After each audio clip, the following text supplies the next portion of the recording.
The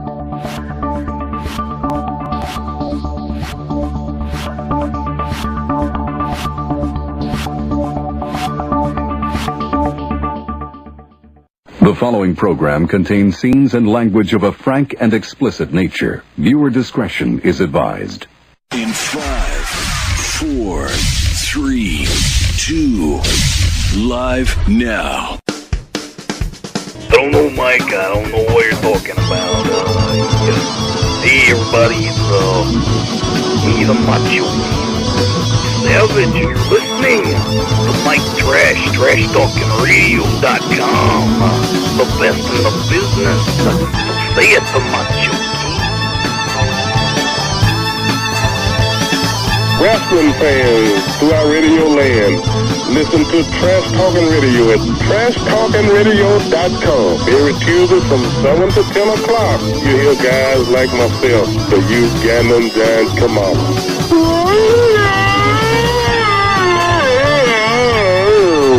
And that's my story. Using mere words to describe the Trash Talking Radio show from 7 to whenever we get done is like using a screwdriver to cut roast beef. This is Sluneva Sean, the other half of the Rock and Wrestling Connection. That's the trashy one and the loony one together forever.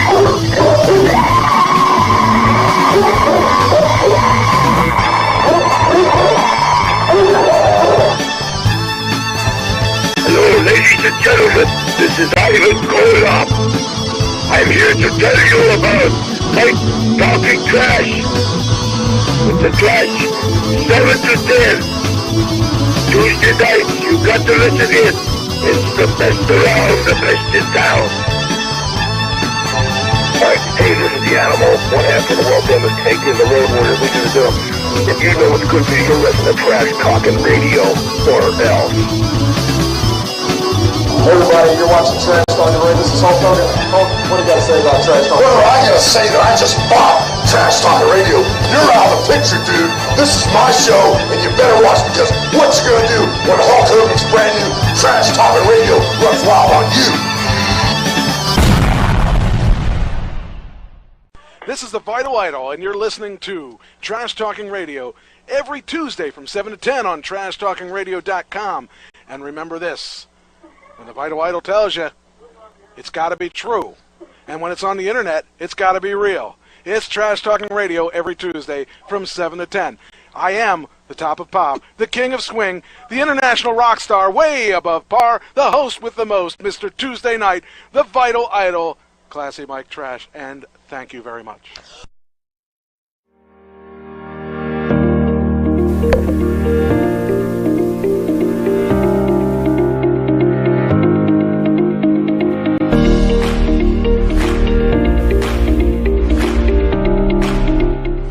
It is Trash Talking Radio. It is Tuesday night. It is the best night of the week, except when your equipment doesn't work right, but that doesn't happen. That never happens.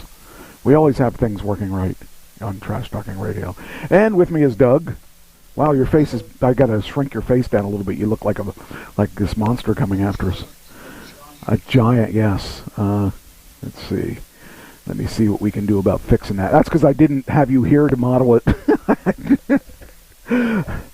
I just was trying to figure out, okay, I need to change the layers. I need to do these last-minute things that I should have done last minute. Well, I am doing last minute.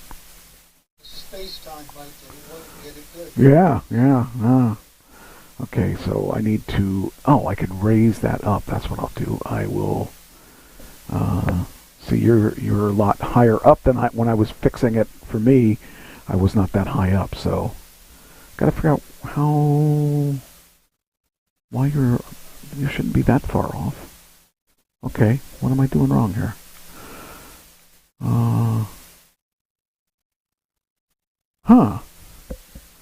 Cropping. Maybe that's right. What did I do? Gotta figure this out. Why isn't it letting me change you? Oh, because that has to be this. Then, okay, now we got it. Okay. Now I should be able to fix it. Okay, we put this there, put that there, and I can take a little off the bottom instead of the top. There, you're a lot better now. You're centered now. I lost the top part of your head. So, hey Ann, how you doing? Glad you're here. And boy, we got technical issues tonight. Well, what's new, right? You know, we have technical. It's just which technical issue we're going to have this week. And yeah, all right. So welcome to the show, and we're going to talk about all kinds of neat stuff. And Ashley is not here. I think she might be in the chat room. She hasn't identified herself yet. So,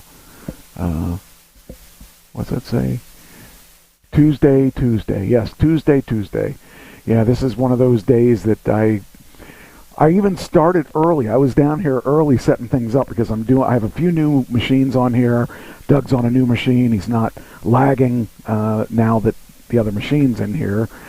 And so now we got a new problem, or a couple new problems to solve that I wasn't thinking we were going to have to solve them. Oh, that's the wrong one. I need this one. Still got to cut a little off his hair. There we go. Yeah. All right. Anyway, well, how you been? I haven't talked to you. What was it? 2 weeks now. 2 weeks. Yeah. Wow. Well, the house is still a mess. It's still under construction. Okay. And I'm still sleeping in a chair in the living room. Oh boy. Sounds Because fun. the bedrooms are in the living room. Oh. Okay. Could be worse, I guess. Our place isn't that big. It's a retirement home. Oh. It's not actually in a retirement home, though, right? It's just a retirement. Okay. Yeah, because I was pretty sure that was the case, but you never know. Trying to shrink you down a little bit so you're not such a monster here. There we go. That's a little better. That's what happens when you don't have a model to do it by. So I had a crazy weekend. I don't know if you saw the pictures or not. Okay? You're gonna laugh about this then, because I was in a movie called The Devil You Don't, and I didn't know what it was. I went there thinking this was going to be a modern movie and there was going to be a horror movie. I figured somebody was going to die in this. I'm probably right that somebody probably did die in this, but it wasn't quite what I thought it was going to be. Let me show you what the picture of me is, and you can you'll understand why I was confused. Here was a picture, which you'll see in a couple seconds. That's what I looked like. If I looked like George Washington, there's a reason I looked like George Washington. Then I did see. You did? Okay. You Yes, I had ruffles. I had, I was playing, I was a tavern. Well, the thing is, on this particular movie, it was funny. Oh, I didn't check your volume. Talk. Okay, I need to turn this on. I knew there was something wrong. I forgot to do. Okay, talk now. 1 2. There Here I we go. am. 1 2 1 2. Yeah, I had to turn that off since you weren't here. Okay, so talk again, just one more time. Here I am. Talk. 1 2 1 2. Check. 1 2 1 2. There we go. Okay, so I went to this place, and I had no idea what I was getting into. So I get there, and I thought they wanted me to give them my sizes, and I thought, okay, I'll give them my sizes. That's not unusual, because when I did the thing for New York, the day one thing, they had my sizes, and they put me in a really nice suit in that one. Well, this one is a nice suit too, if you were in colonial days, and if you wanted to look like some kind of freak, I guess. But this show was a lot different than I thought it would be. Now, you probably, if you do watch the movie, you're probably not gonna see me, because I was chosen. Now, there were five of us in the tavern that were extras, and I was one of the extras, and most of the people were at the bar. I was not at the bar. And I thought it was cool. They selected me to do this particular thing, and I thought, oh, I'm going to get camera time on this. And I probably got more camera time than a lot of people did, but you didn't see me. You saw my belly. So imagine there's a camera here, and there's two people, one here and one here, and the camera's seeing those two people talk. I was walking right through them. I was in between the camera and the table. So I was mimicking a person walking in front of the camera. Or there wasn't a camera there in those days they didn't have cameras. But if someone was watching, they were watching, and the guy walked through the scene and walked back through the scene and walked through the scene and walked back through the scene. That was me. And all you got to see was my stomach. So even though I dressed this really nice outfit and everything, all you got to see was my belly.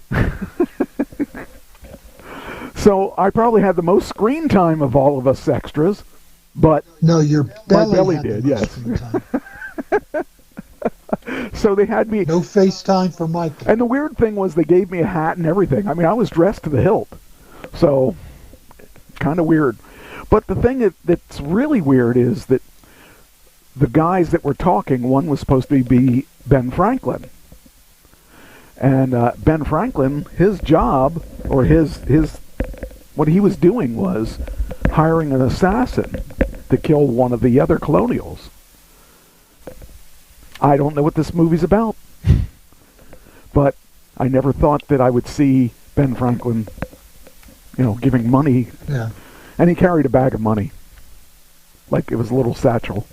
So, and money went further back then, so it probably was only like $1.25, but that's a lot of money for them. So that's what my role was, and but the important thing was not that I was on this movie, but I met people that I needed to meet. So I got there. Now Saturday, first off, they gave us a call time on Friday. Then they sent us a call time sheet on Saturday, and it was different. My call time was supposed to be 3:45. I told him I practiced till 2, and I wasn't going to be able to be there till the earliest would be 3, and that's if I had a jet, but I didn't tell him that. But he gave me till 3:30. That would have been perfect. Well, what happened was Saturday they sent one saying call time was 1:30. Well, I'm practicing till 2. And any other time it would probably be okay because I just tell the band I got to leave early. And I'm the new guy on the block. I don't want to shake the leaves with this band. So I wrote him back saying, hey, we agreed to 3:30 because I'm practicing till 2. And then he said, oh, I'm sorry, I forgot about that. Get here as soon as you can. So I was okay with that, and then I got there at band, and the one guy hurt his back, and he said, I can only practice till 1. So it worked out, so I got there at 3 anyway, and it was kind of cool. But that works out to my advantage, because I looked like I really tried to get there early, and I got there earlier than I thought I was going to get there. What does it say? My battery's low. Hold on. I want to make sure I don't lose you. Why is my battery low? Hold on. Oh, it came out. Let me, why not have you just all of a sudden just disappear, All right, now it'll be good. Okay, we're plugged in. All right, so that was, I'll put the other picture up that was a group picture of us. And actually, I don't like that picture. Let's bring up another. At least my mouth isn't open. So I have a full. You can see the full length of what I was wearing, and it was just kind of funny because we were just having a group chat. Back in the old days, this is how group chats were. Back in the colonial days, we just hung around, and it was fun. But unfortunately, like I said, all you're going to see is my belly, if you see that. But it was fun. It was kind of cool. And okay, so I get there, and I get out of the car, and they were really nice. The people were really nice. The first guy came up to me, shook my hand, and welcomed me and everything, and told me where everything was. And I asked him where Ian was, because Ian's the guy that was the director. He said, that guy there. And there was a bunch of guys there, so I don't know which guy it was. So I'm walking up, and I met him, and it was the guy I wanted. And I apologized for being there so late. He said, no, I'm all for the arts. So that was cool. He was all into music. He said, I'd love to hear your music someday. I said, you got it. And so that opened the door that I wanted opened, and I used it later on. So I did what I was supposed to do, and then I chit-chatted when we had lunch with him a little bit. And then after lunch, we went up, or after dinner, whatever, we went up to the bar, the tavern, which was a barn that they renovated into a tavern, and they had our well, they said I was done at that point. They said after I ate, they dismissed 3 of us, and so I went to leave, changed my clothes, and I came back and I decided I'm going to do the wrestling thing, where you always say hello and you always say goodbye, because it's always a good thing to network. And I saw Ian again, and I said, I want to thank you for inviting me.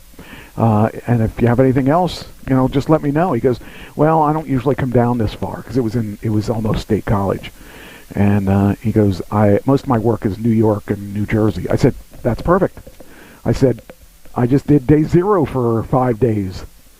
And I said, I have a place near New York I can stay. And so he said, oh yeah, cool.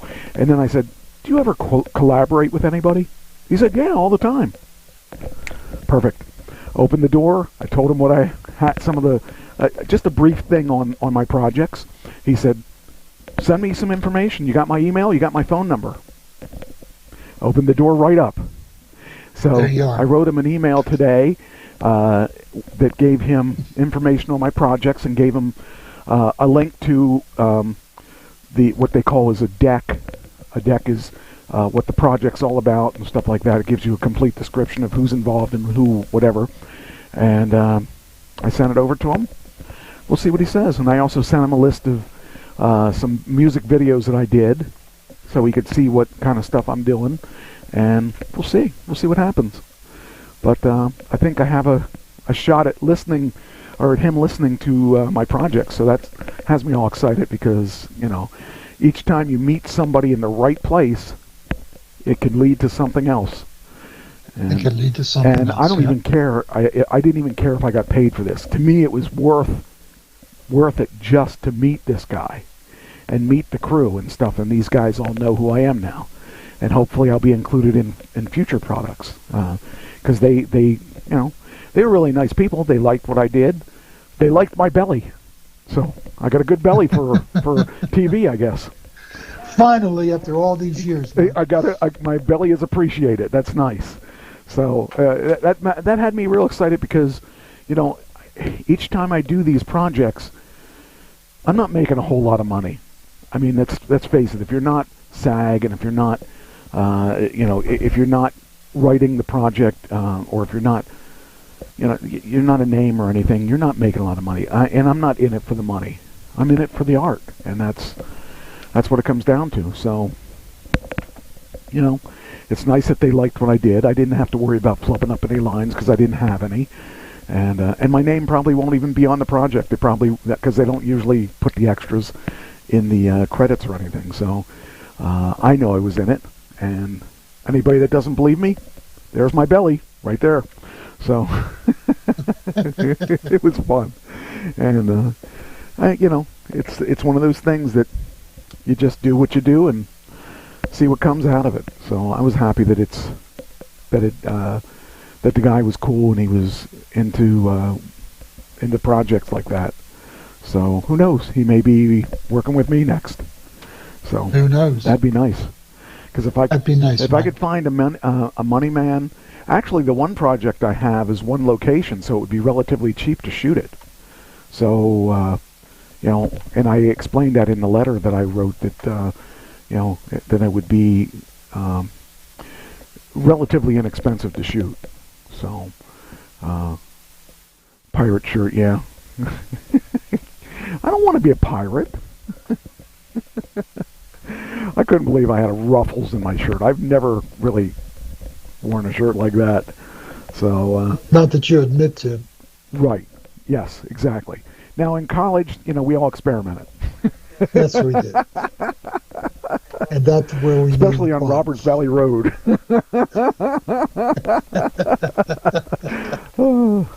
That was anyway. All right, so that's what I did. Now this weekend. So back to practice now. This is the first practice with the head of the band in 3 weeks, and 2 weeks ago we had a practice without him because he's taking his daughter to college, and so he spent some time down in South Carolina. So we practiced without him, and I just wanted to, we weren't going to practice. I said, look, we need to practice, even if he's not here. We need to work on vocals, on backing vocals and stuff. So we had a special practice without him, and it was okay. I mean, he wasn't against it or anything, but we had this practice, and the one song I didn't sing that the guitarist sang all the time was called Machine Head, and it's by Bush. And he took it over because I guess I wasn't doing it right, and I'm okay with it. I'm okay with, because I'm doing all the songs, so that's the only song I wasn't doing. So he wasn't there that day, so I sang it. Well, apparently he heard the recording of me singing it, and so we're doing our sets, kind of getting it, just tying getting everything tight and everything. And we get to that song, and he starts playing it. And he looks at me, and he goes, he points at me like, I said, "What? Am I singing this?" He said, "Yep." I said, "Really? Okay." I just sang it. So I went through and I sang it all the way through, and he liked it, so I'm going to be doing that song now too. But at the end of the set, we sat down and we said, okay, what songs are we going to do for Saturday? And we decided that, because we had a bunch of new songs that we were working on, and we decided which ones we're going to put into the set, because this is a memorial for somebody that was really close to the drummer, and they're having this thing, and they decided that they said, okay, so let's do some other songs. And I was like, okay, what other songs are we going to do? And they said, well, we played Immigrant Song once. I'm like, oh shoot, he's gonna throw these songs at me.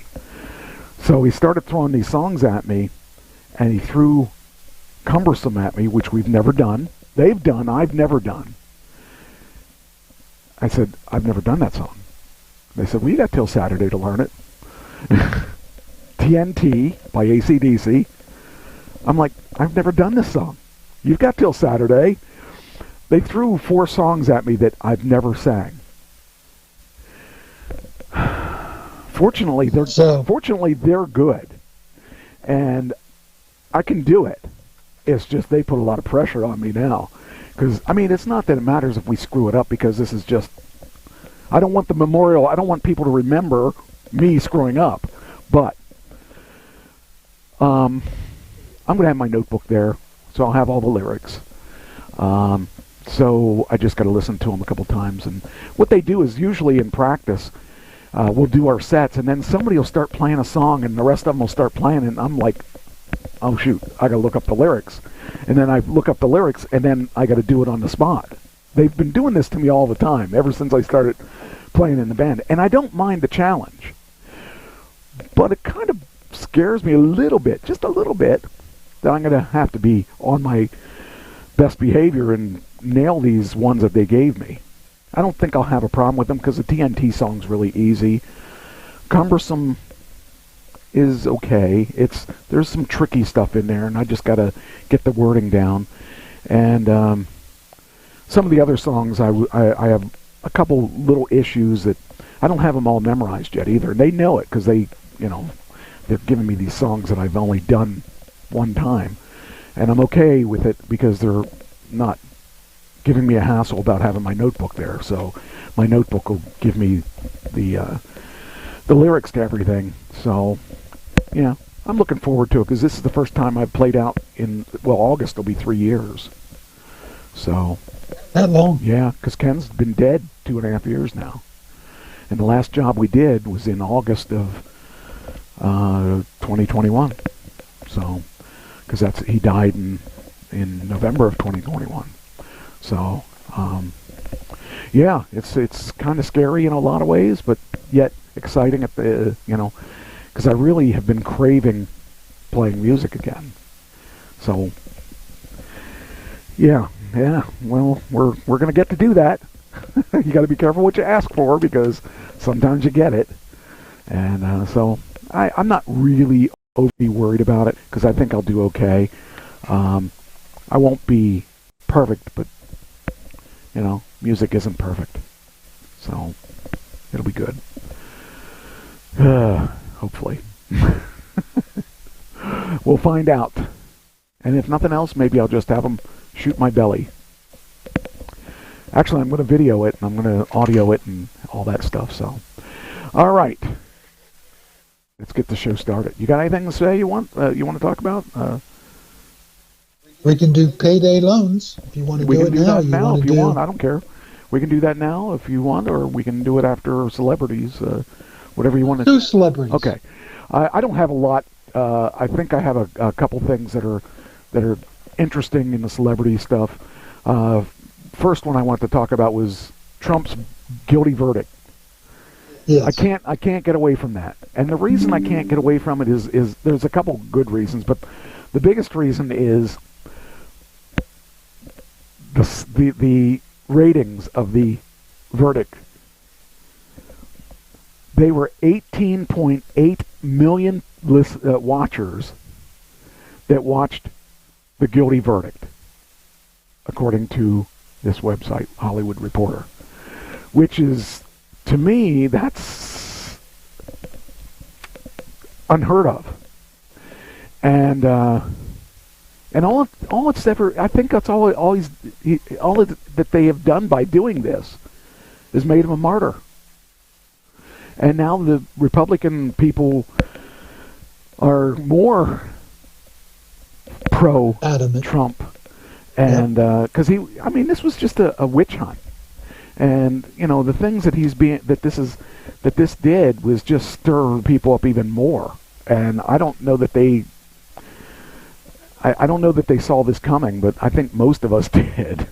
So, what are your thoughts? Well, he fundraised something like $50 million in 24 hours. Unbelievable. 154 over 36, I think is the figure. But he has caught up to Biden in fundraising. Yeah. Some never-Trumpers, people that did not support him, are some of the biggest donors to his campaign. That's interesting. Now. Wow. That's crazy. So they've made a martyr out of him. Yeah. It's hard to, it's like he can do no wrong. Just, I see he's stronger than ever. I think it's a blue tie.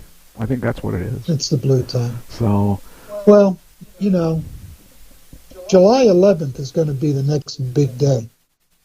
June 27th is the debate, and then July 11th, I believe, is the sentencing. Wow. I mean, he could be the first president to serve from jail. Yeah. Theoretically. That's, to me, is it's so weird. It's just, the times we're living in is so bizarre to me. I don't even... See, I have a theory. Okay. I have a theory. Theory is that Hunter Biden is going to be convicted. Yes, I think so too. And Biden's going to come out and he's going to pardon his son and pardon Trump at the same time. I think his ratings will shoot through the roof. He'll be seen as the big man. Wow. Because he can't come out and pardon his son by himself. Right. I'd never thought of that. Yeah. It's just a theory, but it's my theory and I'm sticking to it. I kind of like that theory. That's interesting. Yeah, okay. He'll come out looking like the bigger man. He needs to do something. You know, he can say, I want to beat Trump mano a mano. Yeah. Mano a mano. Yeah. I can want to beat him that way. I don't want to beat him as a felon. I don't know if he could beat him as a felon. I think his only chance of winning is to pardon him. I didn't think of that, but that actually makes sense. Wow. But so much could happen between now and November. Yeah. True. Yeah, I don't... So we'll see how good of a procrastinator, I am a procrastinator, prognosticator I am. We'll see if this happens. Yeah, I would have never thought of that, but that really does make sense that it could actually happen. It says here, TV coverage, former President Donald Trump's guilty verdict in New York drew a big crowd on Thursday, nearly 19 million viewers. Whew, that's just a lot of viewers. I mean, people would love to have that on their TV shows. Anybody that's a lot of people. It's been a long time since we've had that much interest in an election. This election's a pretty big thing. It is a huge thing. Yeah, I don't... It's the election. It might be the election of our lifetime. Yeah, it will be. I think so. Yeah, and the weirdest thing is, if I had to vote for one, I couldn't in my right mind. I don't want Biden. I don't want Trump. I want somebody else. I want somebody that is so fresh. Does most of America. Yeah. I mean, the people that... Or a big chunk. I mean, if I had to choose between the two, which I do have to choose between the two, I'm choosing Trump. But I'm choosing Trump knowing that I'm going in with a criminal. And I can't choose Biden because I don't even know if he can live the next 4 years. And I certainly don't want to hear the... But the last time the Trump won, all the Democrats, all they did was whine for the next 4 years and try to get him kicked out. And, you know, it's just... I don't know if I'm ready for that. Yeah, again. I mean, they just cried the whole time, and I don't know. It's going to be a weird couple of years. I can pretty much tell that nobody's going to stand down, so... I guess we're just going to have to... the best of the two isn't great, but he did do what he said he was going to do when he was in office last. He said he did what he said he was going to do, and we didn't like everything he did, but he didn't lie about what he said he was going to do. Kind of, he did sort of, but not totally. So I guess we're going to see what happens. It's going to be interesting to see what we actually end up with, I guess. It's weird because this is the first election I really have... I have no desire to be involved in. I don't know. But yet, I don't like either alternative, but one's worse than the other. It's just, where are you sitting on this fence, you know? Are you sitting... I don't know. It scares me. Both ways scare me, and I think the worst part is that there were some good candidates, but we're not going to get to see them, and that bothers me a little bit. They both have an ego. Yes. And yeah, it's weird. It's just really. Well, don't all politicians have egos? Yeah, I mean, you know, just it's one of those things that. We're gonna have to deal with somehow. It's I don't know. I don't like to be political about it, but I just don't know what the right answer is. Why are you not letting me do that? Okay, there we go. Well, Mike, no matter which way you go, you're gonna have to hold your nose and vote. Right. Yeah. Unfortunately, that's the saddest part is that. The people that I actually wouldn't have minded seeing are not in the race anymore. The one guy I thought that was sounded pretty good was a Republican, is a Republican. I don't remember his name. I just remember that he was, I think he was Indian, or Oh, yeah. I liked him. I know exactly. I liked him. I thought he was good. He's going to be in Trump's cabinet. Yeah, I really thought he had a lot of good ideas, and I would have voted for him. But, didn't get that option. All right, next thing I have.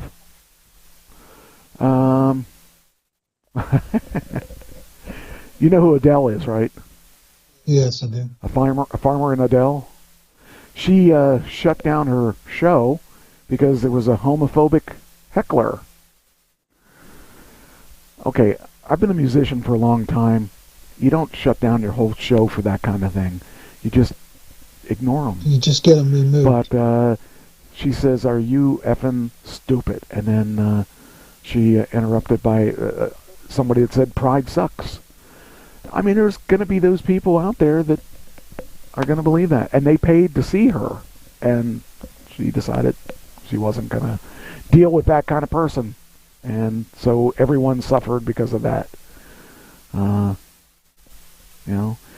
If I paid the money that that you probably have to pay for those tickets, I would imagine those tickets weren't cheap. But, I don't know, entertainers need to stay in their lane.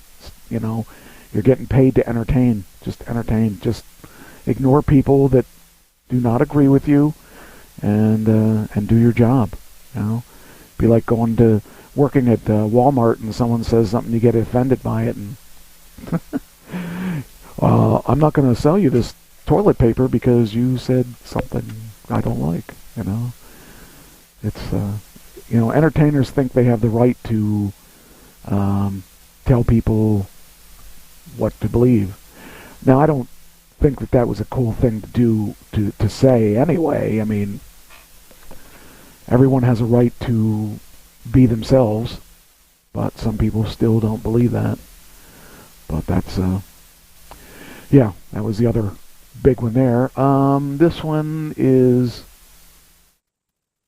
okay, I don't remember what this one was. I gotta pull it up because I don't remember. I put these things in here as I go through the week because I knew I was going to be busy all weekend. So some of these I put in last week, and I got to remember what it was. It says I am completely heartsick. Now I got to figure out what that was. What was that? That was Jennifer Lopez. She canceled her summer tour. She's completely. I was just going to bring that up.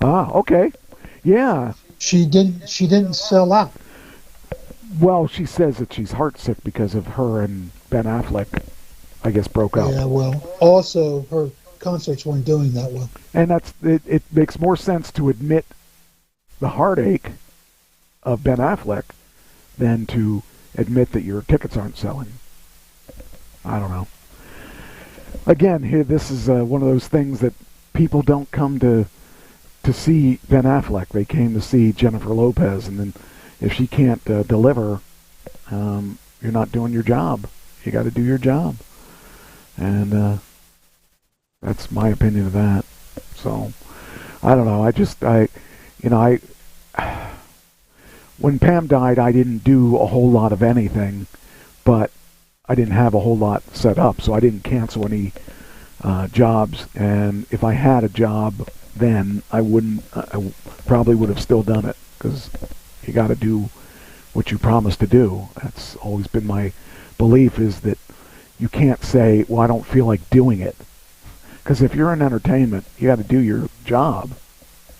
So, I don't know. Did you do the radio during that time? I took 3 weeks off, and then I started. Well, no, I don't even know if I took 3 weeks off. I may have only taken 2 weeks off. The first 2 weeks were really hard, and when I came back, I did talk about Pam on the show, and actually I cried on the air, and that was kind of healing to a certain degree, but I would do things a lot different if something like that happened again. I would go through counseling, which I didn't do. To me, that was my biggest mistake, is being too proud to be in counseling and thinking I'm better than everybody else and that I don't need it. And I think I I think if I learned anything, that was it. It was that I shouldn't have tried to do that by myself. It was the hardest thing I ever did. So, yeah, we learn sometimes the hard way. Cap 4 reshoots underway with new pages.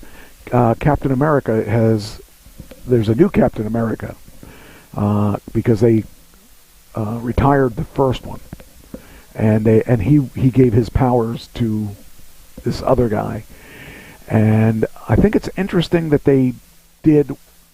Okay, why is that going to? Why'd it go there? That's not what I expected. It was supposed to go here. Let's try this again. There we go. All right, this is the new Captain America, and he's actually I'm excited about it because he's actually pretty cool.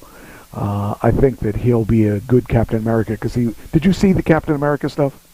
He was one of Captain America's guys, and so Captain America passed the Captain America shield to him. But the thing I think is really interesting is that did you watch Breaking Bad? I've watched a part of it. Do you remember the guy with the chicken place? Yes. Okay, his name is Giancarlo Esposito. And he also has a TV show called Parish. It just started. It just started this year, and it's pretty good. Anyway, he played that tough, mild-mannered guy with the chicken place, but with the drug cartel, he was very, very tough. And so he's going to be in the cast of Captain America. He was recast, and I think he's, well, actually it says right here, joins the cast as part of the 22-day shoot as a villainous character. I love him as a villain. He's so good at. I loved him in Breaking Bad because, when you went into the chicken place, he would want to take care of your issues, and he sounded very professional about wanting to make sure the customer was satisfied. But yet, you cross him outside the chicken thing, he was a scary guy. And so I really like him a lot. I think he's pretty cool. So, but anyway, he's going to be a villain in the new Captain America, and I find that pretty exciting because I love him. I think he's great. He's a good actor. He can play that boss that you don't want to be working for, or he can play the nice guy. And I love that. I want to be like him. I want to be that. I can be the nice guy, or I can not be. Like when I'm a bad guy in wrestling, I was originally trying to be a funny guy all the time, and it wasn't until I found my character that I realized that I can't do that because that wasn't me. But I can be like him, not as good as him, but I can be the guy that you don't want to cross, and that's the guy I try to be because that's a more fun character to play. All right, next. Do you know what the big box office winner is this week? Nope. I didn't figure you would, but I just thought I'd ask anyway. I'll tell you who it could have been, and you can choose between them. Garfield and for the new Mad Max. Garfield did not make it. Garfield is not the winner, you say? All right. Yeah. The answer is, let me get it here. Where do I push it? Where is it? There it is. There it is. Okay. Garfield wins the sluggish weekend with $14 million as Furioso runs out of gas. $14 million sucks, especially this was a holiday weekend, wasn't it? It was Garfield Disney? Garfield, I think, is Disney, yes. I read an article where they have failed in so many of their projects. Well, it's funny because they used to be the leaders. They would put out a movie, and it didn't matter what it was. They could put out My Dog Takes a Poop, and it would be 80 million. Nowadays, ever since the whole COVID thing, they're crashing and burning. Even Disney Plus is not making money. You think about that. Disney Plus, they own all the big Star Wars titles, everything, but they're not making money. You know who's making money? Netflix. Netflix used to make money when they had Star Wars and all that other stuff. When Disney took all that stuff away, they were really close to having bankruptcy issues because they had all their money tied up in that stuff. Then they started making their own films, and they had a new strategy, and then they started making money again. So the only streaming platform that's really making money is Netflix and Hulu. And Hulu doesn't have much of a budget because it's all rerun stuff and not a whole lot of like brand new stuff there. Original, but yeah, Disney it's not owns original them program. too. Disney owns them, but they're making money where Disney Plus is not. Disney Plus is dying out there, so it's weird to think of a company that makes as much money as Disney makes losing money on streaming. I can't understand that, but I don't subscribe to Disney. I don't know. Do you? I get Disney because of my grandkids. Okay. See, I don't have any grandkids or kids, or not that I know. And they of. have Doctor Who. They have the franchise now. That's interesting. So they've got that's a. And I'm a Who fan, so I'm watching the new series. I like the Who. The Who. The Who. I like Doctor Who. Yeah. I like the Who too. Yeah. But I like Doctor Who. We're actually going to do Baba O'Reilly, I think. The Teenage Wasteland. Yes, Teenage Wasteland. And I want to do My Generation. I've been talking to them about doing My Generation because I love singing that song. It's a lot of fun to sing. Baba O'Reilly's fun. I used to do that in back in the 80s. Jeez. It's funny because the 80s I did cover tunes. The 90s I started moving off of cover tunes and doing originals. 2000s I did all originals. So now I'm doing cover tunes again. So it's a full circle here now. All right. Anyway, Michael, yes. talk. Talk. You talk. I got to let my dogs in. Oh, who let the dogs out? Anyway, it's another bummer of a weekend for the box office, where all domestic revenue looks to be down 69%. That's not a typo, from a year ago. And theater owners continue to grapple with a lack of big event picks. And year-to-date revenue is down 24%. 24%. That's a lot to be down in a year. You know, that's a fourth of your money. That's crazy. And then for some reason, there are some. I was just saying that the movie receipts are down 24% from a year ago. That's a big chunk. So, which actually brings up. Well, I'll tell you something else I want to talk about after this. But for some reason, it says there is a reason to smile. It says the Garfield movie easily purred past George Miller's Furioso to top the chart with an estimated 14 million. That's just sucky. That's really, when I hear 14 million for an animated film, I can't even make. Well, you know, a theory I heard a theory today. After COVID, everybody wanted the big ticket concerts and everybody wanted the big ticket films. Right. Because they had shut in and they were tired of it and they wanted to see the big acts. Yes.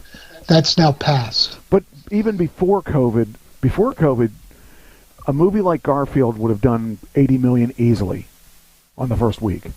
And that's just domestically. Like Fast and Furious, they did, on their opening weekend, I don't remember which one, but I'm going to say they did $300 million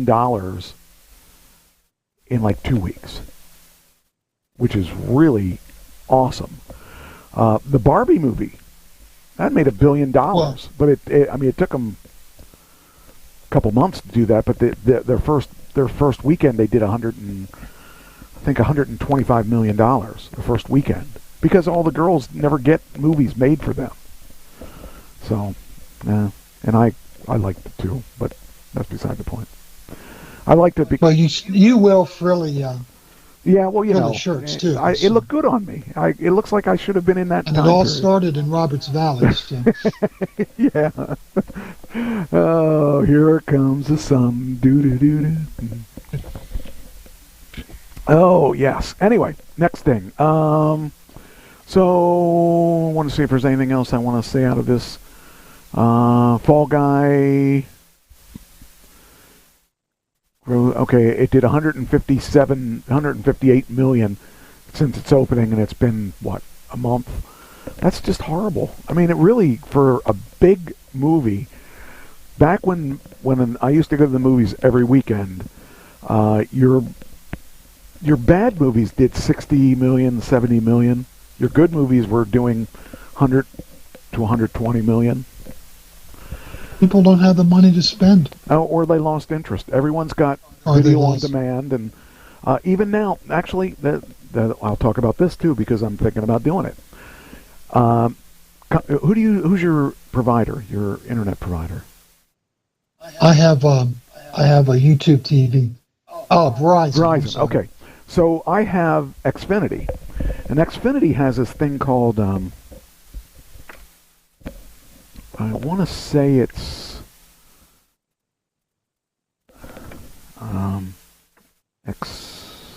Xfinity Now? I think it's Xfinity Now. There it is. Okay. So you can buy Now TV. This is unbelievable. So you know how you have your boxes that you got to hook your TV to? Well, get rid of all those boxes, and that's what they want to do. They want to get rid of all those boxes. Live sports, movies, and shows, no fees, annual contracts, or anything, for $20 a month. $20 a month. I'm paying $200 a month for TV. Now, if you want to go the expensive one, for $30 a month, you get even more. And the thing is, they're trying to get rid of all the boxes, the TV boxes. And if I watch most of my TV on my, hold on, I'll show you.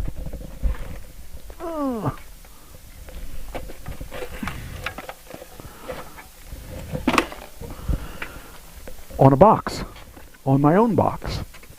You can buy these Android boxes, and you can buy, these Android boxes they run you between $30 and $200. This one runs $200. This has got an NVIDIA card in it, so it keeps up with the traffic, keeps up with the demand of things, and plus you can play video games on it. I played blackjack on it, big video game. But the thing is, with those boxes, hey Jen, how you doing? With these boxes, you can do everything you can do on your cable box, plus play games and stuff. And people are switching to these boxes anyway. So you can get your YouTube TV on these boxes. Or what do you get? You just watch it on your cable box? Or I'm sorry, YouTube. You probably watch it on your... Do you watch it on your TV, or do you have a... I watch it on my TV. What it is there's a cube. Verizon has a cube. Okay. They shoot it in your window. Uh-huh. It shoots it to your devices. Okay, so that's basically through the internet. That's basically this. Okay. Only I can't play games on it. You could get rid of that cube and get your own box. They probably charge you for that, right? Yeah. They charge you for the box. They charge. Yeah, it's $50. It's $45. I got it for $45 a month. That's. But I was paying. Well, that's for the YouTube. I was paying $80 a month. Yeah, but that's for the YouTube. Do you have to pay for the device though? You pay for the channels. That's that's different from the box. No, my internet cost me $45 a month. Okay. YouTube TV cost me $80 a month. Okay. And then I have Paramount. Okay. Well, what they're offering on this Xfinity, they're offering you Peacock. They're offering you. See if I can remember this. They're offering you. I think Max is one of the things they're offering you. This is for $30 a month. Okay. they're offering you all these channels and stuff, and it's basically the stuff I watch already. So I'm going to drop my cable box and get it just on, because I watch most of my stuff on the internet anyway. So it's going to save me $200, or actually about $150. So, and I'll have the same channels. Actually, I'll save money for my TiVo, because I pay $20 a month for my TiVo. That gives me a chance to record all kinds of stuff. I'll save that $20. I'll save the money I pay for Peacock, which is, I get the highest package because I don't like commercials. I think it's up to $12 or $14 a month for that. So right there, those two alone are paying for my whole cable. and I won't have to pay $200 a month for it, you know. So I just got to make sure it covers every channel that I watch, but I don't watch that many channels. I watch History Channel for the Skinwalker thing. I watch ID Channel for a lot of the wrestling things that they do, some documentaries on the wrestlers and stuff. You know, when it's all said and done, I'm not losing anything, and I'm really saving a lot of money. So if you have a package like that, and if you're with Verizon, I don't know what Verizon has, but you're talking about, I mean, you can get all your channels on that, and you won't need, and you can plug it into your TV. All the TVs now are internet capable anyway. Right, so, that's what I have. I have an internet capable TV. So no plugins anymore. Yeah, I think I'm pretty sure I'm gonna go that route and get rid of my box and my TiVo and all that, because there's no need for it anymore. And they have control over that just as easily as they did over their boxes. And they don't want to do those boxes anymore. Those boxes are a pain in the butt, and they realize that there's more money that they got to spend in these boxes and getting them back at the end of the contract and all that other stuff. And they realize that everybody's streaming anyway. And with this, if you go to one of these packages, if you decide you're not watching, it includes Netflix too. So they're including Netflix in that $50 a month or $40 a month or whatever, $30 a month. They're including Netflix in that. So Netflix is going to cost you, what is it, $20 a month or whatever it is. I'm paying. I think Netflix is over. I have a package deal with my daughter, so I'm paying about $25, $30. So there's half your bill at $50 or $30. That's the majority of your bill at $50 or $30. So I mean, just for that alone, it's worth getting it. So like I said, all that is in one bundle. So it's cheaper because also Xfinity owns NBC, or I should say Comcast owns NBC, which is Xfinity. They can actually make it cheaper anytime they want, just because they're paying themselves royalties for these things. So they can actually do better than a lot of places can. So when you think about it, they're pretty smart about what they're doing, and they're going to capitalize on that stuff. So, you know, I think it's a time to make a move. And the thing is, a lot of people now are saying, you know, I'm not using my Netflix. I'm going to cancel it for this month. And they might cancel it for 2 or 3 months and then get it back when they see something they want to watch. And that's what they're doing with Xfinity, and what they're going to do with Cinema or with Max or whatever. And it's a cancel culture. They're canceling it and only bringing it back when they want to watch it. Everything's like almost a pay-per-view. So, you know, that's why I think that I'll probably end up doing it, because I'll save myself a ton of money. I hear that there's a big sports package coming together. Yeah. Where you buy one package and you get just about every sports channel out there. Yeah, I mean, they're getting smart about how they're doing. I said about 20 years ago, it's going to be a la carte. You're going to get to buy whatever you want, and you don't have to get stuck with these. I mean, I'm paying $200 a month for every channel, and I didn't want every channel. I only wanted certain channels, but to get those certain channels, I had to buy these other channels. And now we're getting the a la carte thing. They're customizing packages to what your wants are.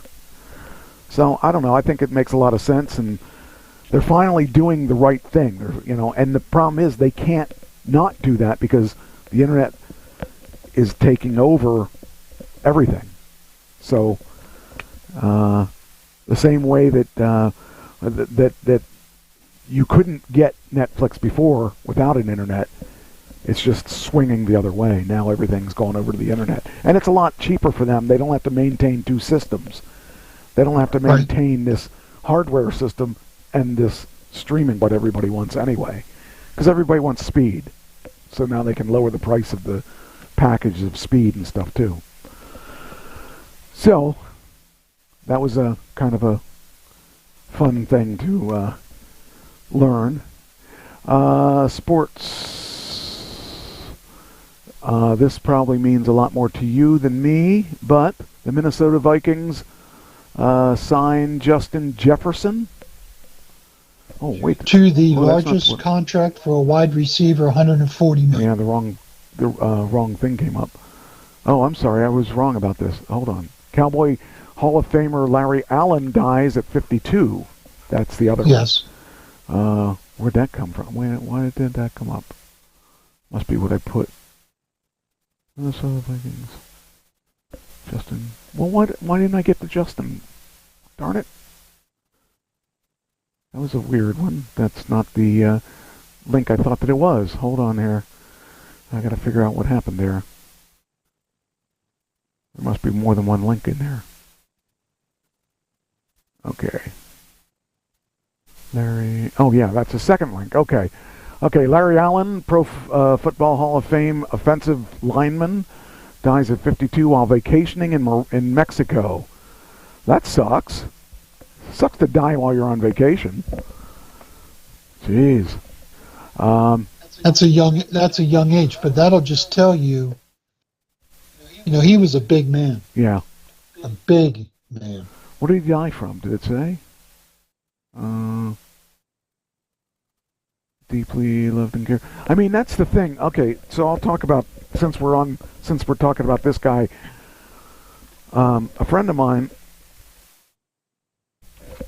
I don't know how up you are on college and pro football, but a couple years ago there was this guy, his last name was Grayson, and he died of CTE, and he was in his early 50s too.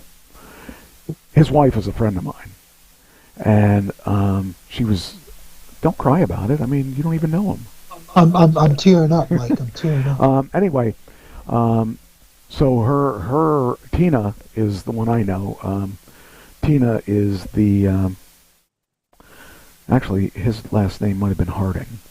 Tina Harding is my friend, and his name was either Grayson or Harding. I don't know. I don't remember now. Anyway, he was a big football player. He was and he died of CTE. He had gone crazy from hitting his head against other football players. And this happened this probably happened 4 years ago. And I met her in acting class, and we've become pretty close. I mean, she's one of the people that I room with when I go to these photo shoots. And it was devastating. I mean, this guy went from being her closest friend to trying to kill her. And he just was out of his head. He couldn't think straight. And the point of this is that she opened up a CTE, or she's almost ready to open up a CTE facility. People like Aaron Hernandez, who died because of CTE. A lot of people think, well, Aaron Hernandez, he was a maniac. He was crazy. He was out there killing people, and people that don't understand CTE villainize these people, and these people don't have a voice of their own. And I'm proud of her. She has put a lot of time and effort in the time since I've known her on this facility. And actually, the guy that's head of football, I can't think of his name, but he's behind this. Goodell? Maybe he's not. Roger. Yeah. Goodell. Well, Roger. it's one of those guys. It's one of they're all behind this CTE facility. I mean, back in the day, they wouldn't even admit there was CTE. No, they fought it. They fought it. And now it's happened to so many people. that they have to admit that it happened, and they're behind this whole facility, and I'm so proud of her. She networked with some people, and she found a woman who has a fitness facility and a wellness center, and have partnered with her, and they're building this facility, and it's almost done. It's almost ready to open up, and it's really, I'll tell you what, it's a really big thing that she's been able to do this, and I'm really proud of her for everything that she's done. I'm going to have her on the show when the thing opens. I want to talk about CTE, that people, like I said, they villainize these people, and these people don't realize they're even doing it. So I lost a friend in wrestling who he one day decided that he was going to go home, and him and his wife got in a fight.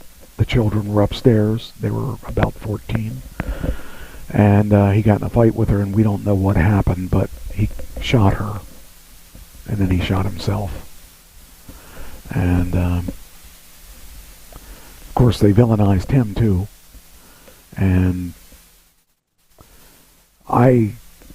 the people in wrestling know him as a guy that was very giving and very, he tried to help a lot of people. And CTE changes your personality. It changed him big time. And do you know how many rule changes and policy changes the National Football League has instituted over CTE? I have no idea. They are taking it seriously now, where they didn't before, but they're doing it now. Well, they've changed practice schedules. They've changed the amount of time you can actually have live hitting. They've changed a lot of things. And wrestling has done the same. I mean, if you have a concussion and all that, they make you sit out for a long time, and they make sure that you're,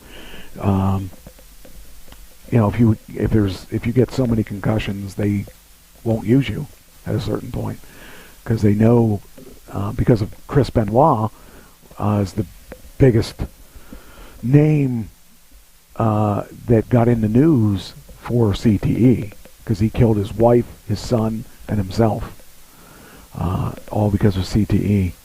It's a scary thing. It is. To think that their whole personality and their whole lives wrap around this sport that kills them. You know, it's really sad.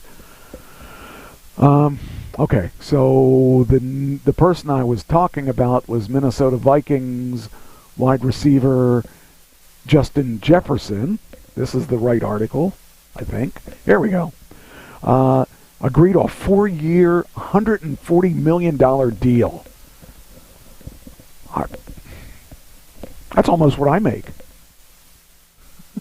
Well, it's small change because quarterbacks are making $250 million over 5 years. That's so this is a pittance. It's just a little bit of money. But to you and me, and these billionaires can afford it. It's just hard to believe that kind of money's out there. Oh, by the way, you weren't here last week, and I talked about it last week, and I might revisit it since you're here now. You do have Netflix, right? Yes. Did you watch the Tom Brady roast? I did not, on purpose. Yeah, I was going to say you probably wouldn't want to, because it was a little crude and rude. And I heard all the reviews, but it was good. I really enjoyed it, but it was really rude. Well, I mean, Tom Brady. I'm not a big. Didn't he get mad at one point? There were some things he said that they said that he was like shaking his head, and he didn't like some of the stuff, but he had to know it was coming. You put yourself out there, and he gave a lot of that money to charity. That's the reason he did it, and I found it very entertaining, but a lot of people would not, because it was downright rude. But when Bill Belichick came out, that was really interesting, because Bill Belichick was nice to him and was actually mean to some of the people that were mean to him. to Brady. So that was interesting, and the owner of the team was there too. He was Kraft. Yeah, he was there, Kraft. and it was just I liked it, but I would have probably said that, yeah, let's take some of this stuff out, because a lot of it, there was a lot of stuff that was just kind of, I don't know what over the line is for that, but yeah, it was long too. It was like 3 hours. It was long, but I thought it was pretty good. I liked Tom Brady, and I liked Tom Brady not because he played football, but because he was the underdog when it came right down to him. Everyone kept saying, you can't do it. And that's how I lived. My whole life was, you can't do it. And I did it. So I liked him because of that. I never watched him. I mean, I think I watched maybe a handful of games just because it was on. And well, he's the greatest quarterback of all time. I believe that he is presently, yes. I mean, who else had all those rings? Nobody. To me, that's really, that's impressive.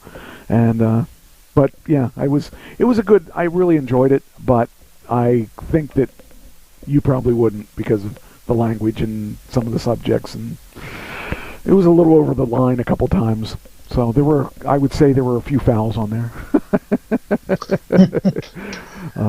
Well, I'll tell you something about Justin Jefferson. Yes. The Eagles, the Philadelphia Eagles, signed their young wide receiver to a contract.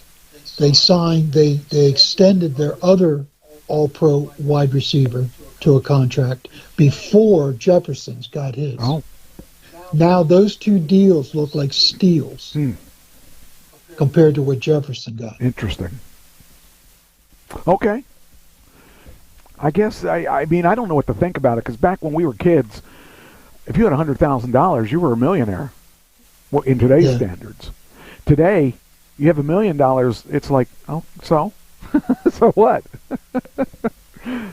Spins off $60,000 a year, and that's about it. Yeah, it's crazy. But yeah,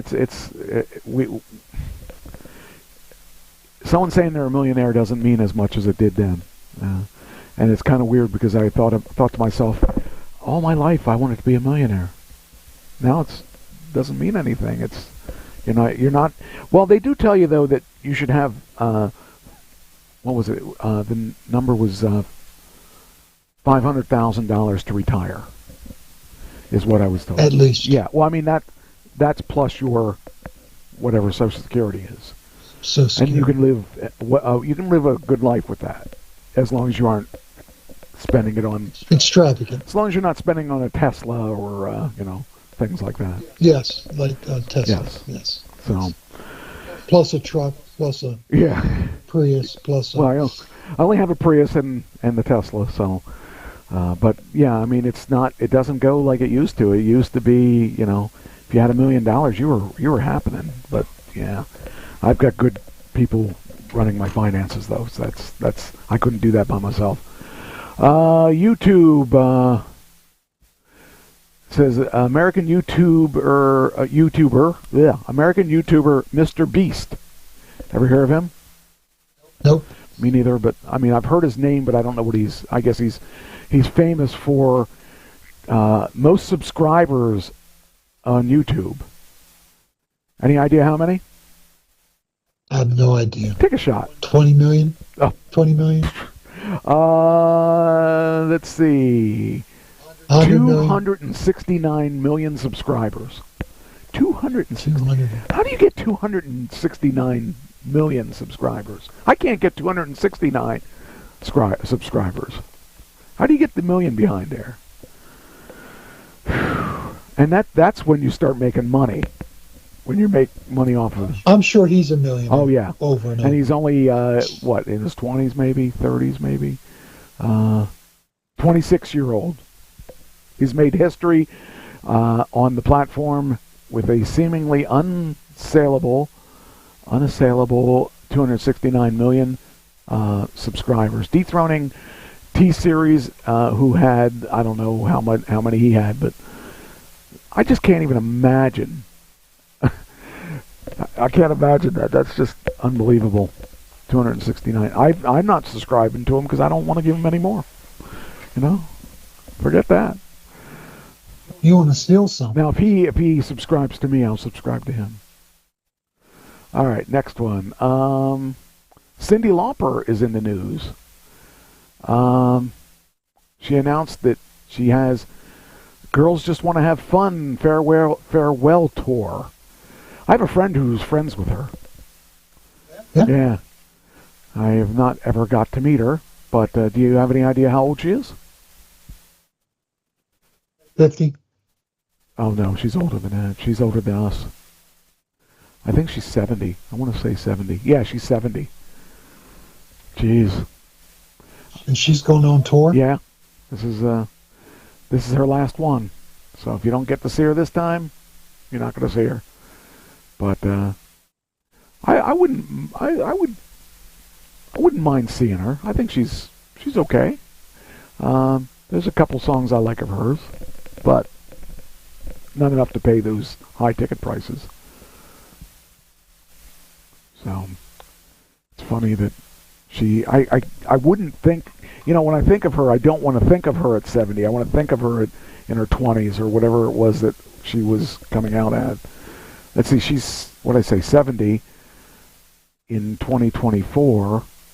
So that would mean she came out with, that was 1980, let's say 84.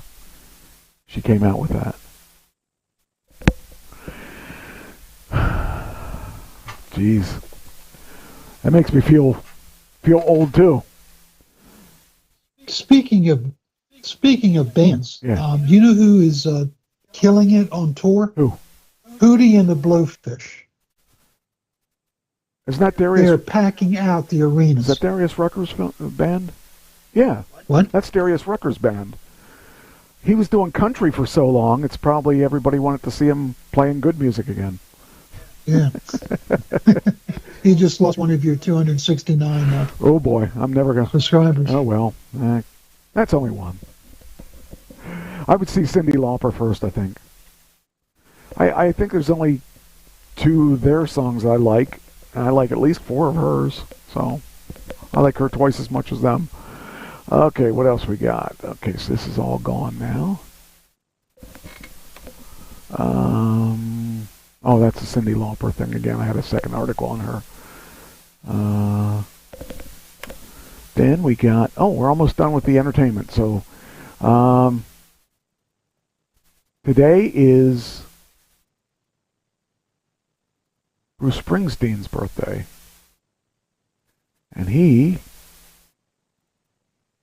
Oh, no. Born in the USA turns 40 today. Isn't that weird to think of that? That song is 40 years old. It ages me, Mike. It ages. I know, me too. I don't want to think of that. I've been singing for 40 years. It's no wonder my voice hurts. Actually, I enjoy... I don't know what it is. I took the year off after Ken died. And I came back and I can sing higher than I've ever sang. And I can sing longer than I ever sang. Maybe I just needed time off. I don't know. It's weird to think, because I'm singing differently too. So I don't know. It's kind of weird. But yeah, Born in the USA is 40.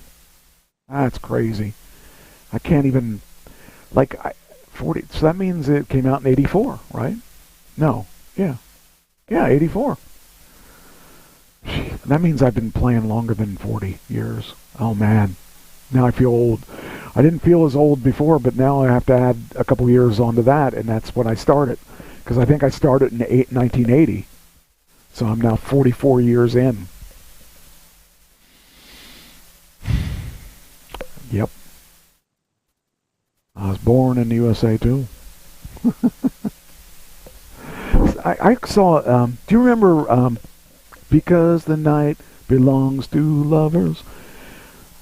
I heard a thing, an interview or something on the radio.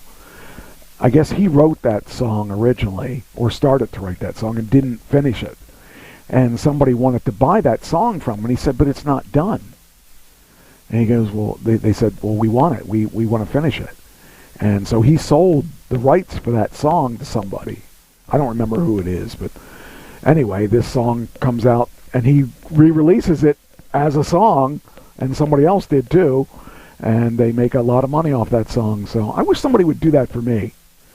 Buy one of my songs, make it big, then I can sing it and make it big on my song. Because that had to be back when he was in the beginning stages. Because I forget who let me see. Who sang?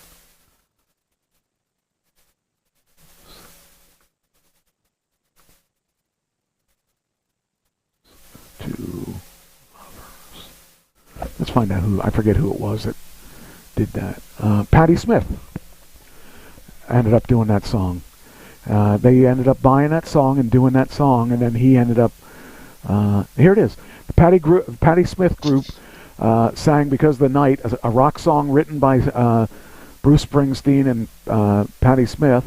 So she finished the song on their 1978 album Easter. The song was released March 2nd, 1978. Ooh, now you want to talk about feeling old? Yeah, really. And was a commercial success, reaching number 13 on the Billboard 100 chart and number 5 in the UK. And so she was the one that ended up buying that song and finishing it for him, and then he ended up doing it after her. So that's kind of funny. Oh man, the little tidbits that you learn from this show. If you're not careful, you might just learn something.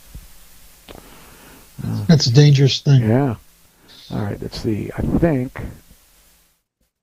Yep, I'm done. So you want to talk about your topic? Payday. Payday loans. Payday loans. Do you know what a payday loan is? I do know what it is, and I've never had to use one, fortunately. Well, that's good for you because it's a ripoff. Yes, I believe that. Did you ever use one? Yeah. No. Okay. Never. Okay. Never had to. I could have been in a situation where I could have had to. For most people that use these things, it's their only option. Yeah. They don't have an option. Right. 12 million adults use it wow. annually. How does it work, really? I mean... let's say you borrow $400 off your paycheck. Okay. They're charging a $60 fee for 2 weeks. Wow. You got to be really so you seriously... have to pay back $460. You got to be really seriously out of your next desperate. paycheck. You got to be desperate. Let's say you can't do that. You re-up the loan. Yeah. If you do that for 4 months, you're going to actually end up paying an additional $480. That's crazy. And still owe the $400. Oh, wow. Because the interest rates are like 65%. And in some cases, it's 1,040%. Wow. 1,400%. That's crazy. How could they be legal? That's like a loan shark. They are trying. Congress is trying to make it illegal. Okay. But the problem is that people need this in the inner cities. Yeah. Those who use it, there's 5 groups of people that use this. Okay. Those without a 4-year degree. Okay. Home renters, not owners. African Americans. Those earning below $40,000 a year. And those who are separated or divorced. All of them are in economics, lower income, lower educated people. Okay. It's originally started for car emergencies. Okay. Or you need a refrigerator. Yeah, yeah. Or you need a washing machine. Okay. All right. So you got to pay it now because you got to have your car running. So you walk in and you say, I need to borrow $400 to repair my car. They say, sure, you owe $460 on Friday. Okay. Well, your paycheck doesn't have $460. Right. So you redo the loan for another 2 weeks. Well, now it's up to $520 that you owe. and you can't pay that, so you re-up it for another 2 weeks. Well, now it's $580. Sounds like a loan shark. It is a loan shark. It's exactly a legal what loan it is. shark. The Republicans want to keep it. The Democrats want to do away with it. Well, I would say it would be, if they could do it fair, it would be a good thing for those that. But well, that's the Republicans. The Democrats want to do it fair. They are trying everything they can. Right. And you know, Mike, I'm an independent. I'm not a Democrat or a Republican. Right. I'm an independent. So I call it as I see it. Right. The Democrats are trying to straighten this out because it's ripping off poor people. Well, yeah. And it's ripping off the African American community. Yes. That's the damage that's being done. Jeez. And it's not right. Well, that's the kind of thing I think my parents used to do, stupid loans like those, because they never could get out of the hole. They were always deeper in the hole. And I don't know what they did, but that sounds like what they would have done because they were desperate and didn't have the credit that they needed to do a good loan, or else I have to think that they were doing something like that, because my dad in say the 80s, let's talk about the 80s, he made about $30,000 a year. That was good back then. That was good back then. But he was never ahead. He was always behind. And that tells me that something else is going on that we don't know about. You know, what, because he I don't know, it seems that either he was really bad with money, or they were bad with money, because my mother was the one that took care of the finances, but my dad did the work. And originally, my mom worked at Hershey Chocolate Factory, and my dad worked at the steel mill. So I should have been sitting pretty good, but I wasn't. So that tells me there was something else going on, and I believe that was probably what was going on then. Because those aren't a new thing. Those are something that have been around for a while. No, they've been around for a long time. And it just seems to be making 16% of the people use it for a car repair or an emergency medical expense. Okay. 69% use it for recurring expenses such as utilities, credit card bills, rent, mortgage, or food. That is not what it's for. No. And it's compound interest. See, to make money off of somebody, they have to get you to reauthorize the loan 4 times before you become profitable. Oh, wow. So that's why they're charging these high interest rates, to get you to re-up 4 times, because then they start making money off of it after the 4th time. I know that at one point, like if you look at an American Express card, or like if you don't have good credit, but I have good credit, but I've seen American Express charge 22% or 23% interest on the credit card. That's obscene. I mean, I pay all my credit cards off at the end of the month, so I don't have any. Me too. That's the only way to do it, and that's like I use the American Express card for business expenses. That way I can keep track of my business expenses, and I refuse to carry a balance over. So, I'm in a position where I can do that, fortunately. But man, some of these people that like when Pam used to run her bills up, she'd have $25,000 of credit card bills, and I'm like, what did you buy?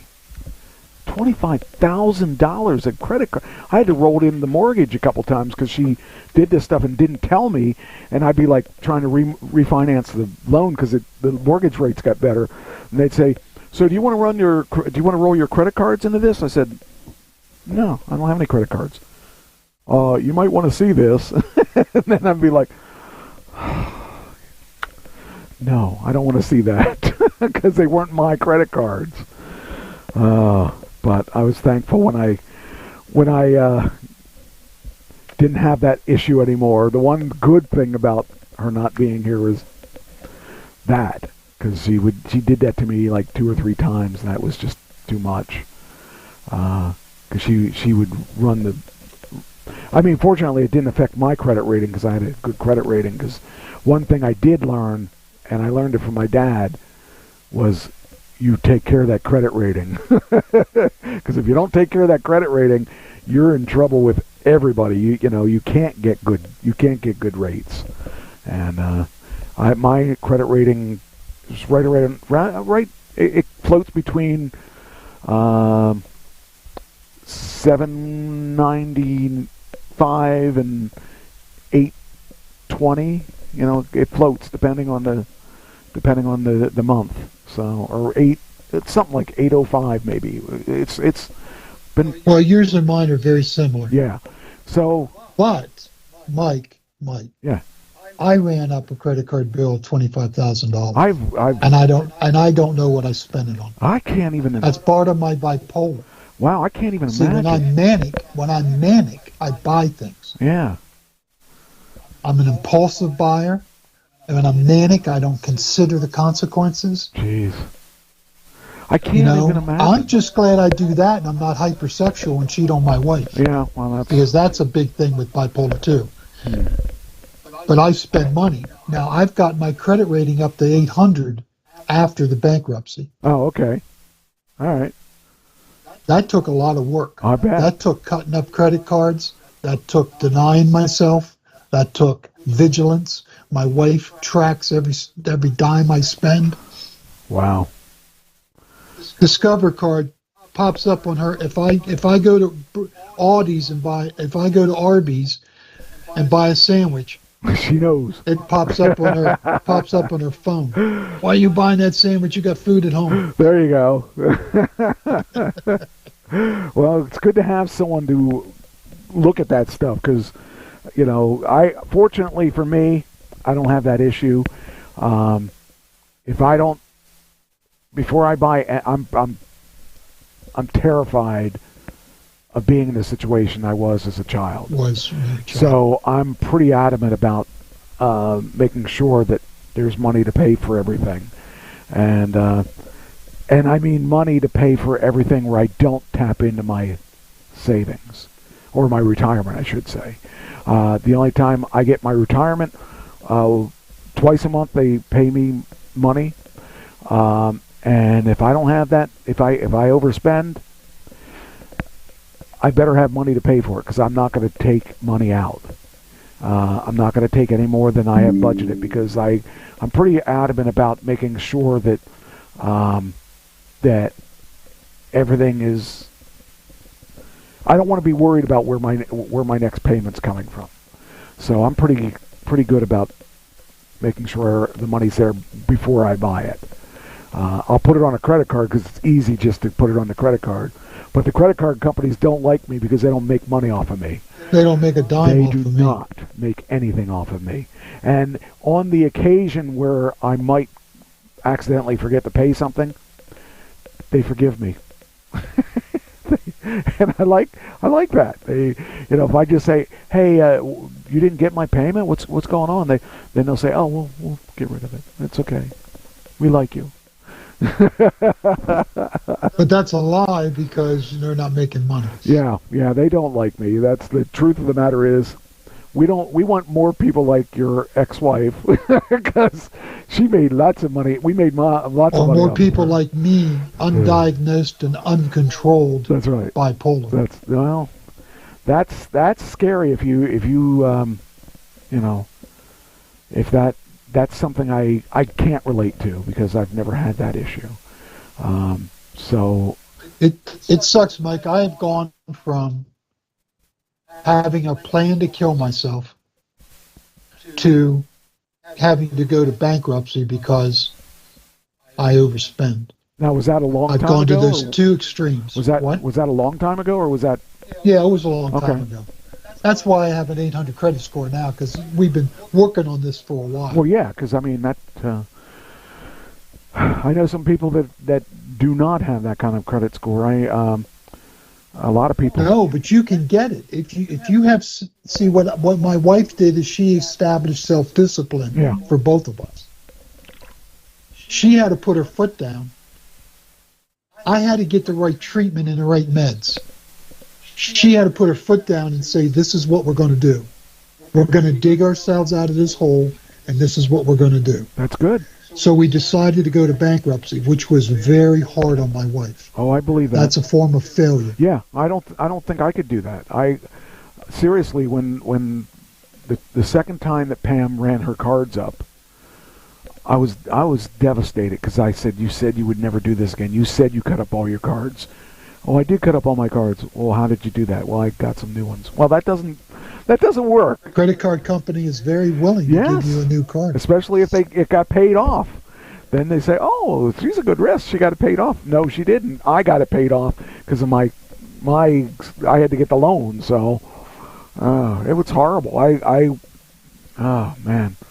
But my biggest fear is being poor again, having to worry about where my next paycheck's coming from.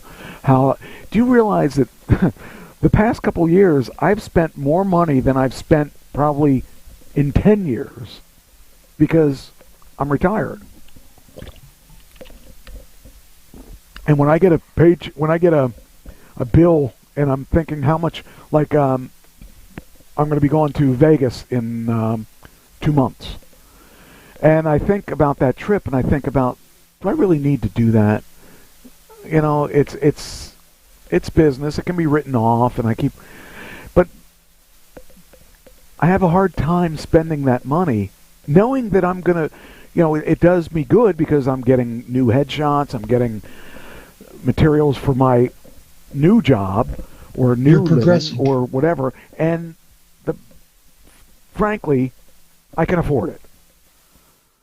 But up here, I can't. Because I keep thinking, my parents didn't have this, my parents didn't have that. My dad never had a brand new car. I never have a brand new car till I got a Tesla. That was my first new car. And it's funny because I keep thinking about that. I really actually, I don't spend a lot of money on a lot of different things. I have one big bill, my Tesla. And it's because I bought the nice one. And do I regret it? No, I don't. I really love that car. And because I don't spend a lot of money on a lot of things I don't need, I justify it that way. And plus I save a lot of money on gas. I mean, think about what you guys are paying. I don't know what gas is out there, but I would imagine it's very similar to what it is here. And it's still very expensive. It goes between $3.45 to $3.85. Yeah, that's about what it is around here. And whereas mine, I fill up my car for $10 to $15, depending where I'm going. And if I do it at home, it's closer to $6 to $8. That's not bad, And because I got solar panels, it's actually cheaper than that even. Because if I charge during the day, it's all off the solar panels. It's all off the sun. And if I do it at night, I have solar credits that I'm accumulating with my, because I pre-planned this. Pam and I decided we were going to do solar because we wanted to have the best chances when we retire to not have to worry about money. And it's kind of what it is. This is an expensive place during the winter. Because I don't have a lot of sunshine to charge my panels up and stuff, but for the most part, it was a smart move to go that way. If I were to do it again, I probably would have done it a little differently, but I think it's the right way to do it. But you live and you learn. So, but hey, just to show you how people are, they asked what would happen if they had a cash shortfall and payday loans were not available. 81% of the borrowers said they'd cut back on expenses. Okay. So many people are not using it for what it's intended for. In other words, they're running up their credit card bills and paying it off with short-term loans. Which really is the wrong thing to do. The wrong thing to do. Man, I'm so glad that I haven't been in that situation. I can't imagine being in that situation because, like I said, you've seen me at my rock bottom. Yep, I have. And you know where I lived. You know what conditions I lived under, and you saw what I drove. and I was when you talk about cars, I mean, my first car was $50, and it was in 3 accidents before I even owned it. So yeah, it's funny how that all is, but yeah, I'm thankful that I'm not in that situation, and I feel bad for people that are.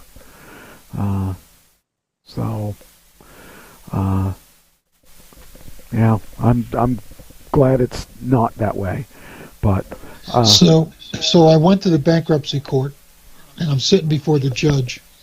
The judge looked at me and he said, "Are you ever going to come back in here again?" And my wife said no. And he said, looked at me because he knew I was the one that had run up the credit cards. And he said, "Are you ever going to go back in here again?" I said, "No." And he said, "Well, I want you to think about something. You guys look like you failed. And in one sense, you did fail. But in another sense, bankruptcy is a second chance for people that are going to do it right the next time." He says, "What I hate is seeing the same people in here every 7 years. Wow. Filing for bankruptcy." Jeez. And my wife and I decided we would never even get close to ever doing that again. You got a good woman.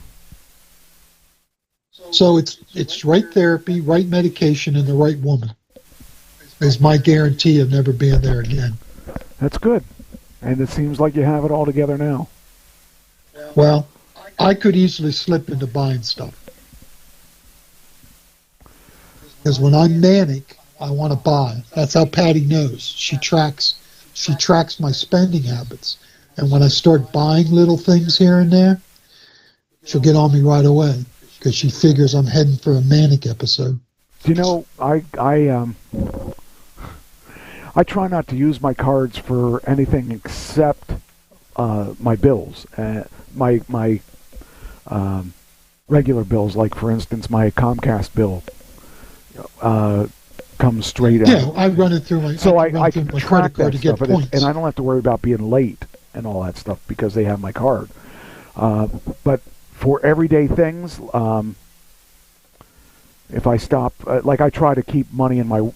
I don't like to use cash too much, but because I don't leave the house very often anyway. But I try to keep money in my wallet. I keep probably at least $100 with me at all times.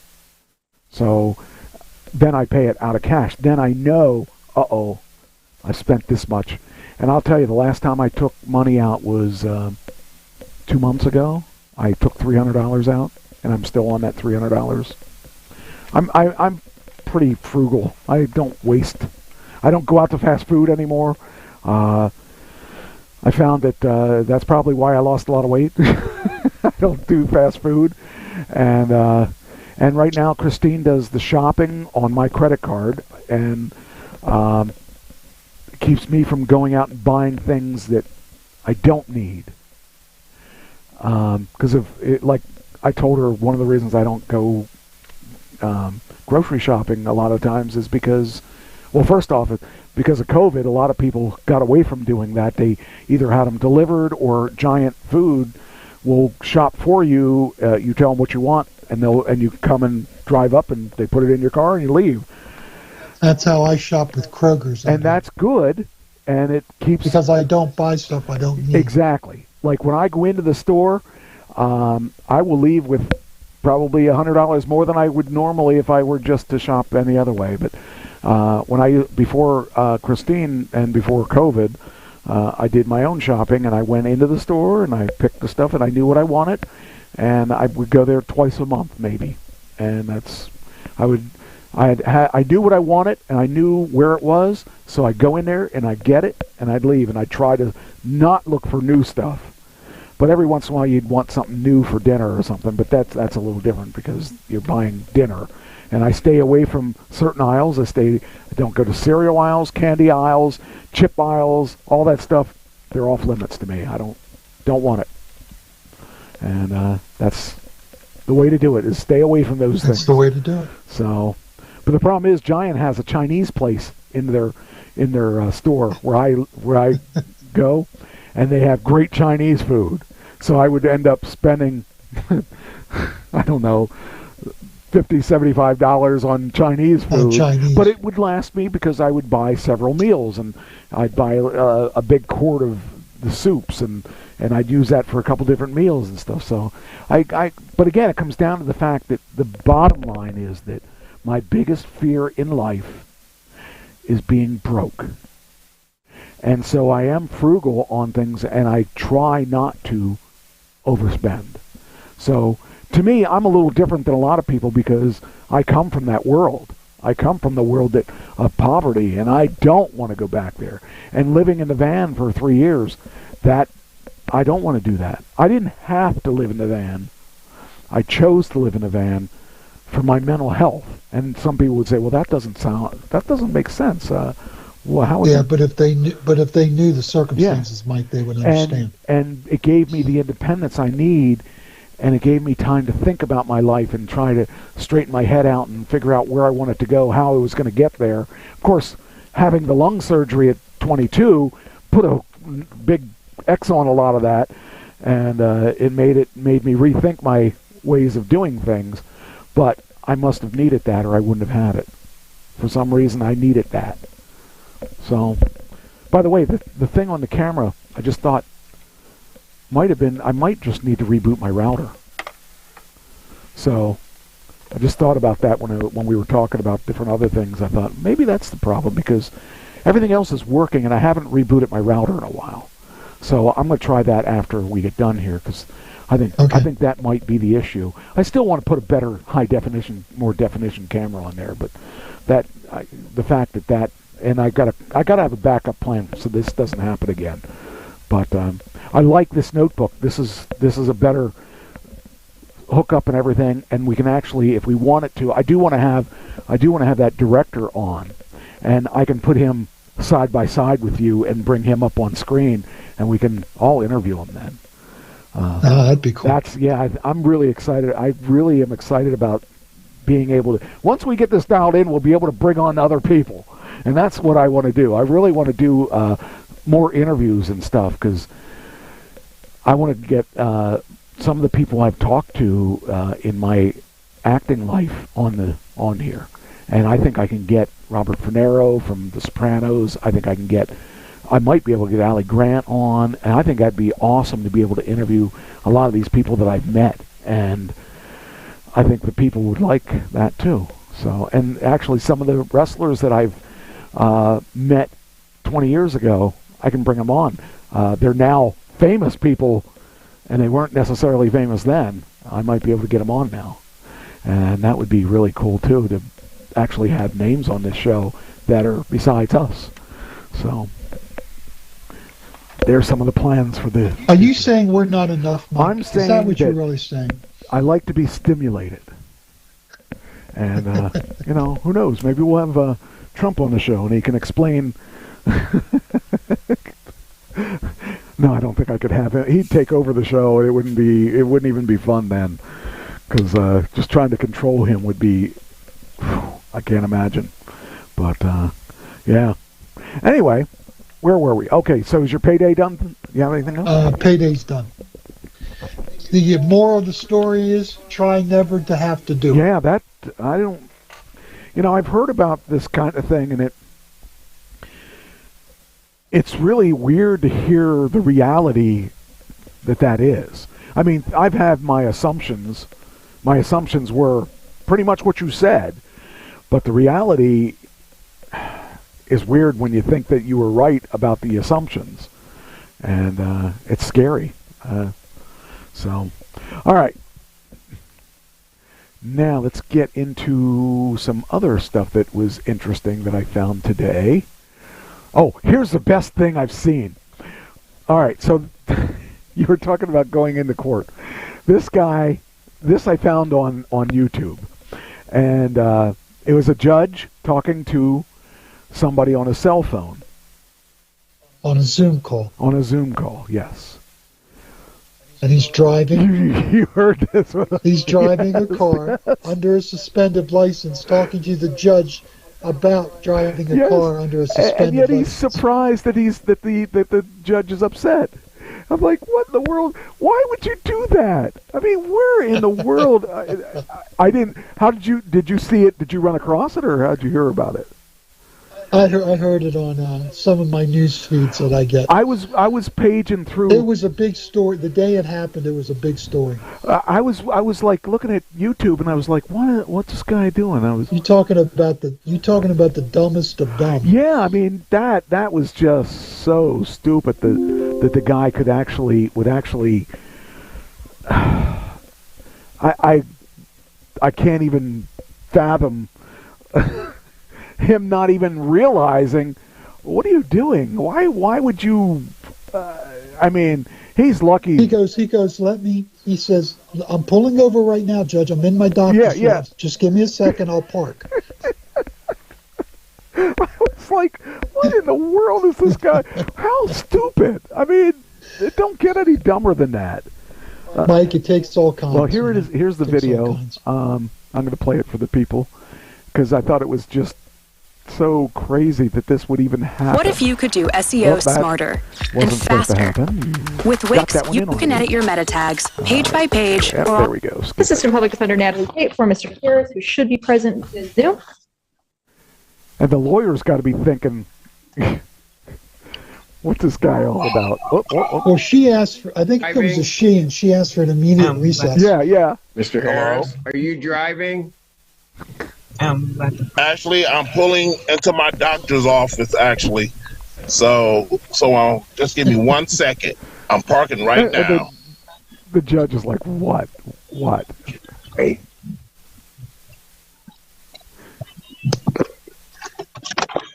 And he didn't have any mercy on him either. You stationary? I'm pulling in right now at this second. Yes, I am. Yes, I am. All right. What are we doing? Your Honor, we are respectfully requesting an adjournment in this matter, up possibly 2 to 4 weeks if the court would allow. 4 weeks. So maybe I don't understand something. This is a driving while license suspended? That is correct, Your Honor. And he was just driving. And he didn't have a license.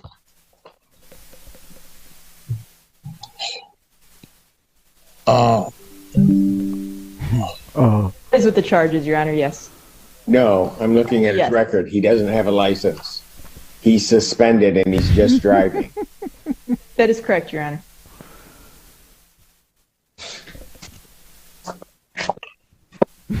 I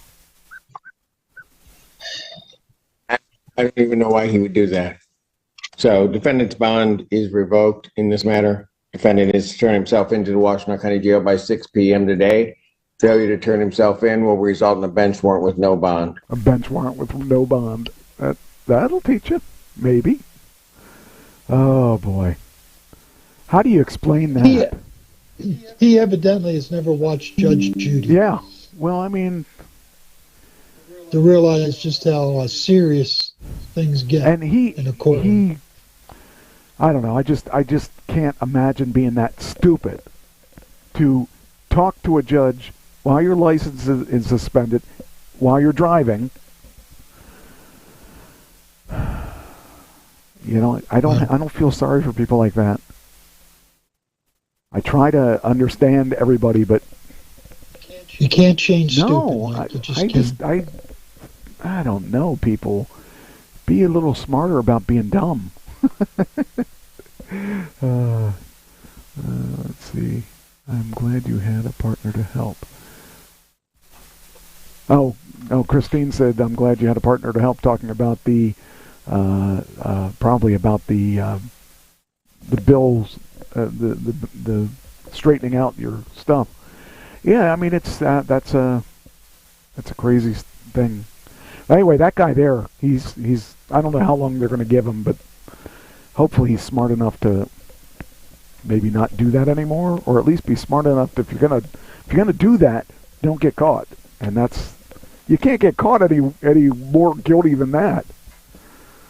Oh, man. Anyway, the next one. Okay. Yeah, I found that, and I started laughing when I saw that, and I'm thinking, how stupid can you be? Oh, this is interesting. Okay. We need a good story, a good happy ending. So, here you go. Young teens rescue a driver from a canal in North Lauderdale. So, this woman, I guess, ended up in the canal, and these two guys saved her from dying. Two young teens were hailed as heroes as they bravely rescued a driver whose vehicle plunged into the canal in Broward County. Just 9 p.m. Wednesday, Broward County's officer, deputies, and North Lauderdale Fire Department, Fire Rescue, were dispatched into a traffic crash, and the incident occurred where a driver lost control of his Toyota truck, of his? Oh yeah, it was his, which ended up submerged in the canal. Tony Cooper and his friend Elijah Hodge were nearby at a restaurant, immediately sprang into action. We rushed and took off our shoes and stuff, and we literally jumped on the hood, and then we took off the seat belt and we pulled them out. I started screaming at him because he was heavy while he was in the car. We screaming, he woke up, and we helped him out of the car, and after that he was on the hood, and then we pulled him onto the grass. I guess that must not be him, because unless that's a transgender. According to the 13-year-olds, they saw the vehicle and the other man go into the water and ran across the parking lot, and it says here, jumped to assist. They removed. That's awesome. Not everybody would do that, Mike, and they're 13 years old. 13. They're big 13-year-olds, though. They don't make them like they used to when we were. Well, okay, I was a big 13-year-old too.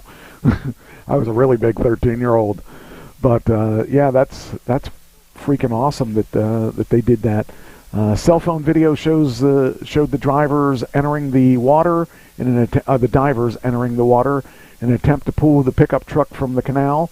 The driver was taken to the hospital, and he was reportedly conscious when he was transported. He's currently in stable condition. Sure enough, I was there. Sure enough, I saw there was a car pickup truck that was going under the water. She recalled. That's Dorothy Borgellen, a witness. There were these two kids. They were on the other side, and they just jumped into the water. One of them on top of the hood, and the other one was in the water trying to pull the man out, and they did an amazing job. I mean, you don't hear things like that enough. No. That's awesome. These two kids deserve something. They deserve, I don't know, some accommodation or something, and hopefully they get recognized for what they did. So that was awesome. I think that more people should just be able to do things like that, or be willing to do things like that. So, President Bush, the younger, had this thing called 1,000 points of light. Yeah. And every day he would give a light to somebody who did something just like this. That's very cool. It was recognizing people that were above and beyond of kindness or heroic natures. Well, these two deserve it, especially at 13. I mean, that takes a lot of guts to do that. But that's cool. It's cool. I'd like to think that I would do something like that, but I think I would be the guy in the car. The guy in the Tesla that is floating down the road and floating down the water, I mean. Let's see here. Oh, here's a cool one, too. 5-year-old boy believed to be the youngest person to receive a bionic prosthetic arm. Okay. Look at that. That kid, he's 5 years old, and he gets to live a life with 2 arms, even though the one is a bionic one. I watch American Ninja Warrior. And they had this thing that I thought was really cool. This one guy, one of the warriors, is he helps kids and stuff.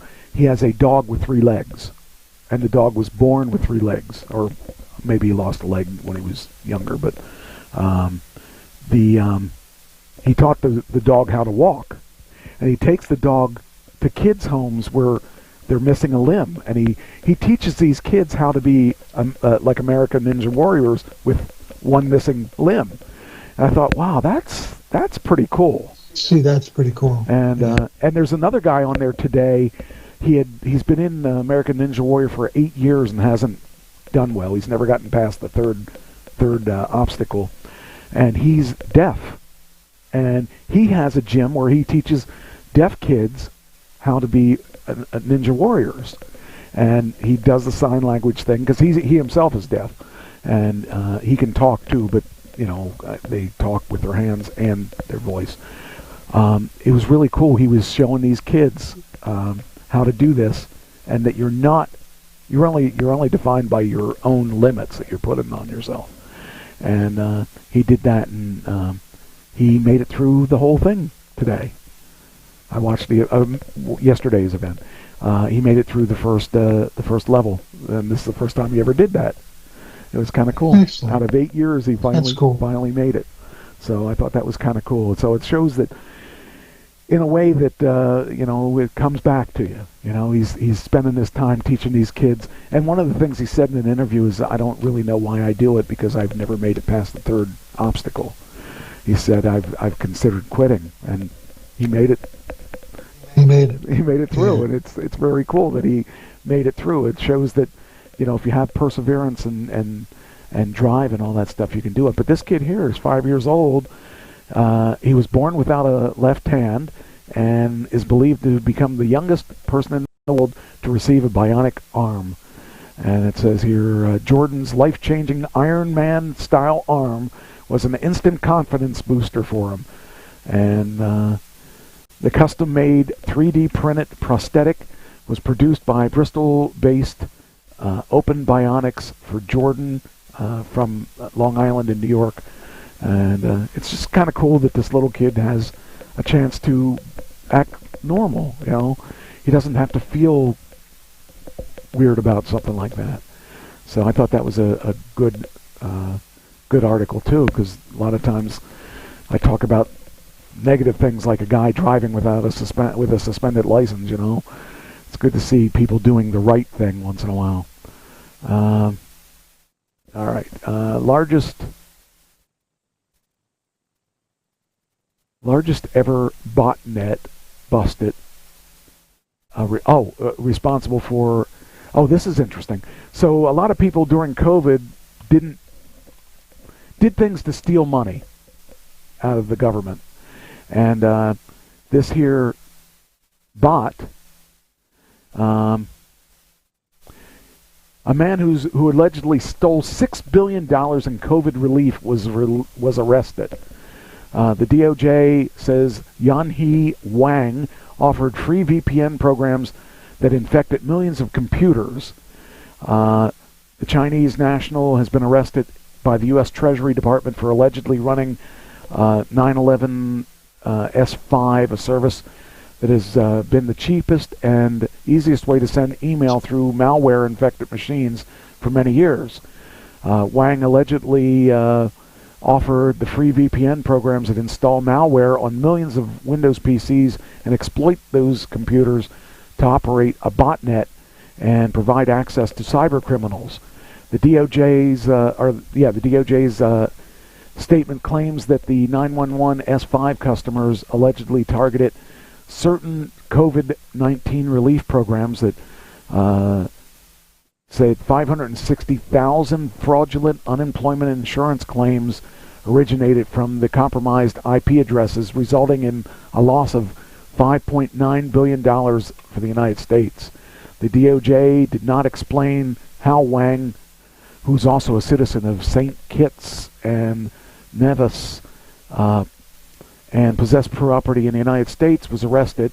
On the same day he was arrested, the U.S. Treasury Department announced the arrest of 2 of his associates and sanctioning of 4 companies supporting 911 S5. Wang's accused of infecting computers, Windows computers, with Mask VPN, Do VPN, Shine VPN, and ProxyGate as far back as 2011.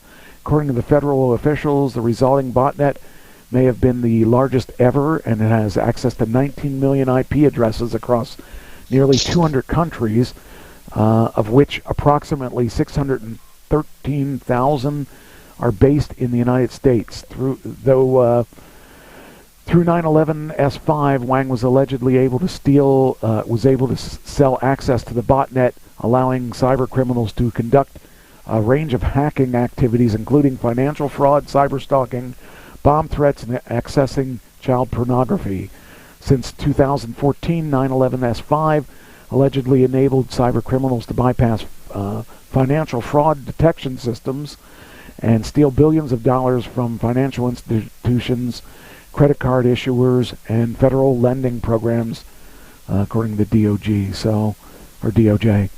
So this guy was caught and hopefully gets put away. So it's really, I don't know. It just bothers me that those kind of people are out there stealing that. I mean, $6 billion in COVID relief. That's crazy. They have no shame. No, they don't. I mean, the criminals don't. That's why they're criminals, I guess. And then you got a guy driving while license expired. Who's going to get more time? Sadly. Probably the guy driving without the license. Probably. Yeah. It happens. Because this guy can afford a good lawyer. Yeah. He's got $6 billion he can use to do that. Oh man, people are nuts. But I mean, he had a good thing going, and the thing is, once you get $1 billion, I would just quit before while you're ahead. Quit while you're ahead. Don't push your limits and then end up getting caught. I feel that way about a lot of game shows. When you have a good score, you have a good product, you have something, good amount of money, and then they chance it on the idea that they're going to double it or triple it. I just take it and walk out the door. Okay, so John Lennon's Help guitar that he played in the song Help, how much do you think it sold for? It just went to auction. No idea. Just pick a number. Pick a number. You're not going to be right, so just pick a number. $500,000. I laugh. It's the Beatles auction record. $2.85 million. 2.85. That's like $3 million for a guitar.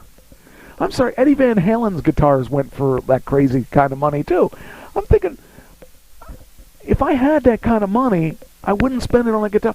I'm cheap. Okay, I will admit that. I am a cheap bastard. I would not spend that kind of money, and I have a lot of guitars. I'd rather spend money on guitars that are a lot cheaper and buy a bunch of guitars rather than one guitar worth $3 million.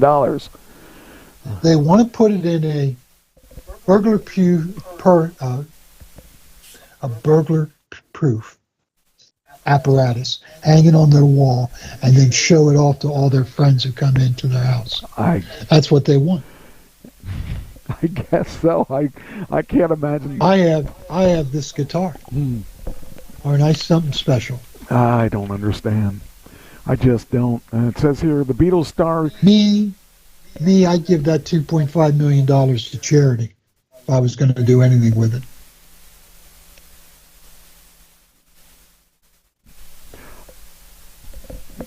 That's very, very noble of you. I would imagine... At least a good chunk of it. I would imagine that you would take out first the money that you owe for the credit cards that you use to pay for it. And the things I want to buy that my wife won't allow me to buy. You have to start that credit card up in another name and another address. And oh, man. It says here... Oh, she'd ferret me out. It says here the Beatles star used the instrument while making the 1964 album Help and the 1965 record Rubber Soul before it was later abandoned in the attic of a British countryside home. So somehow, I don't know how they could verify. How do they know it's the right guitar? That's a good question. I'm curious about that myself. He autographed it, maybe. I don't know. Maybe. The Beatles continue to break records long after their musical reign across the world. A long-lost John Lennon guitar is sold for $2.85 million at auction.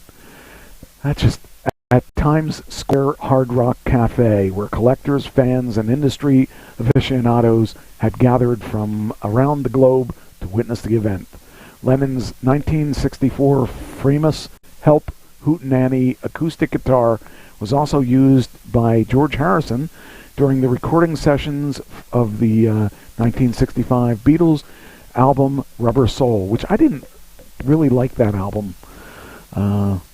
It had been discovered after not being seen or played for over 50 years. I guess it needs new strings by now. At the end of the 1965... Might need tune, too. Yeah, and probably the neck needs to readjust it and just put it in a case and just put it on the wall and let people Google it. Lennon gifted the guitar to Gordon Waller of Peter and Gordon, for whom he and Paul McCartney had been writing songs, but Waller later passed the guitar on to the manager of his, who took it home and left it in the attic. Man, if I went in the attic and saw something like that, I'd probably sell it too. I don't know. And it's an acoustic guitar. I mean, I have a couple acoustics. I don't really have a need. I mean, I got rid of my one acoustic guitar that was worth money, and I just didn't see it because I wouldn't play it. So I don't play most of my guitars, but if I were to play one of my guitars, it wouldn't be an acoustic. I'm checking to see. It looks like it was a 12-string, though. Yeah, it was a 12-string. Is that a 12-string? I can't tell. It looks like it was, though. No, was that 6? I can't really tell from this picture. But that's really cool. That's the steep price of nearly $2.9 million makes it the highest-selling guitar at auction in Beatles history and the 5th most expensive guitar ever sold. I want to know what the most expensive one is. I would imagine that it was Jimi Hendrix, Prince. That could be. Yeah. Man, I just can't believe that. That's a pretty. It better sound good for that price. It better play itself for that price, because I don't think I could. I wouldn't want to touch it. It's the ego. Yeah. It's the ego. Yeah, I believe that. I don't know. I just I think that's crazy. When I see things like that, I'm just thinking, why would somebody? I don't know. But then some people say, why would I buy some of the stuff that I've bought? You know, I bought a couple professional boxing belts. I'm not a boxing fan. It's just they're very heavy and they're professional belts, and yet I couldn't sell them in a pawn shop for a lot of money, even though they're legit belts. Nobody wanted them. Well, I should say Pawn Stars didn't want them, but then they really didn't buy anything at the event I was at. Everybody had these things that were pretty cool that they didn't even talk to me about it. I showed them the belts, and I never got to talk to anybody that was officially on the show, and they looked at it and they went back to the people and said they don't want them. They didn't even ask me how much I wanted. They just didn't want them. And I believe that they didn't really want to buy anything. They just had to make an appearance because that's the show was a road show type Pawn Stars that they wanted to make, because they aren't making enough money with their Pawn Stars show that's been on for 15 years or whatever it's been. You know, they couldn't make enough money with just that show, so they had to open another show. So, why are you not letting me do this? Paste. There we go. Yeah, so that's... I don't know. I guess it's cool. I mean, especially if you're a Beatles fan. I'm not a real big Beatles fan. I appreciate the Beatles, but not as much as a lot of people do. So for some people, that would be really cool to have. All right, what's the next one we got here?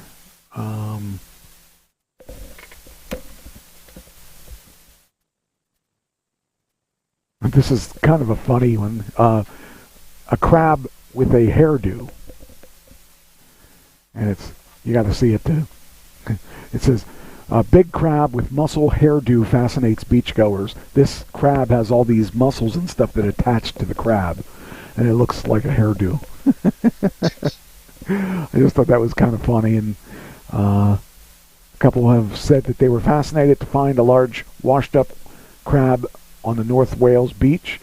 Amy Carter and her partner Scott Southey were walking the beach near Barmouth, and it says last Monday when they found this crustacean and understood to be a spiny spider crab.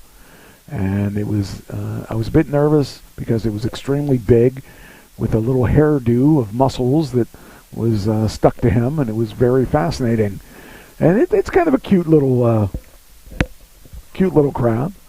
So, anybody that's interested in that type of thing, there's a nice picture that you can actually enjoy if you like to look at crab pictures. So I just thought it was neat because it was different. And got to let other people see it too. There we go. Put that on Facebook too. Okay. Then we go there. All right, then.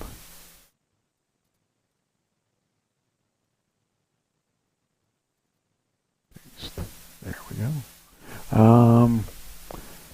Oh, this is really cool. So, do you have Amazon Prime? Mm-hmm. You can get those movies and things like that. They have a new service that's really cool. And do you ever get Grubhub? No. I've never done it either, but because I'm cheap and I know they charge a lot. Cheap too. So there's a new service. Amazon Prime customers in the U.S. now get free Grubhub Plus delivery. So if you were into Grubhub, you can get your Grubhub delivered, orders over $12, and lower service fees and more. So, basically you can, if you have Prime, you can get that for you for no fee. And orders just have to be over $12. That's kind of cool. I mean, the couple times that I looked at Grubhub and other delivery services, I said, wait a minute, you're telling me instead of paying $10 for this sub, I'm going to pay $26 for this sub, or whatever it was. It was like a time and a half times whatever the amount was, and I thought that comes back to me being cheap again. I said, no, I think I'll go pick it up. It sucks to be. We used a DoorDash one time, but that's because my daughter had pneumonia.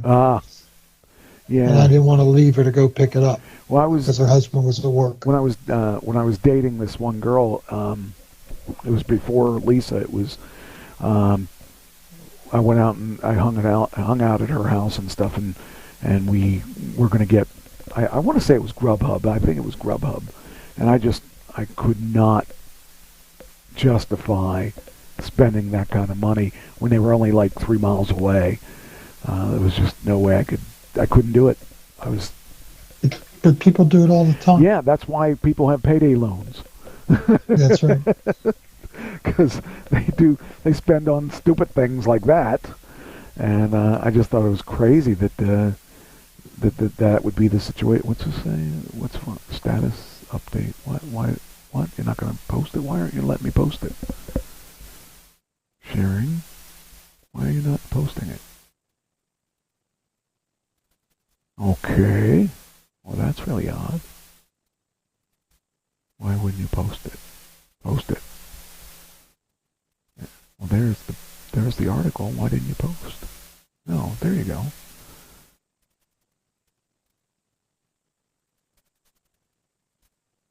All right, what in the world's happened there?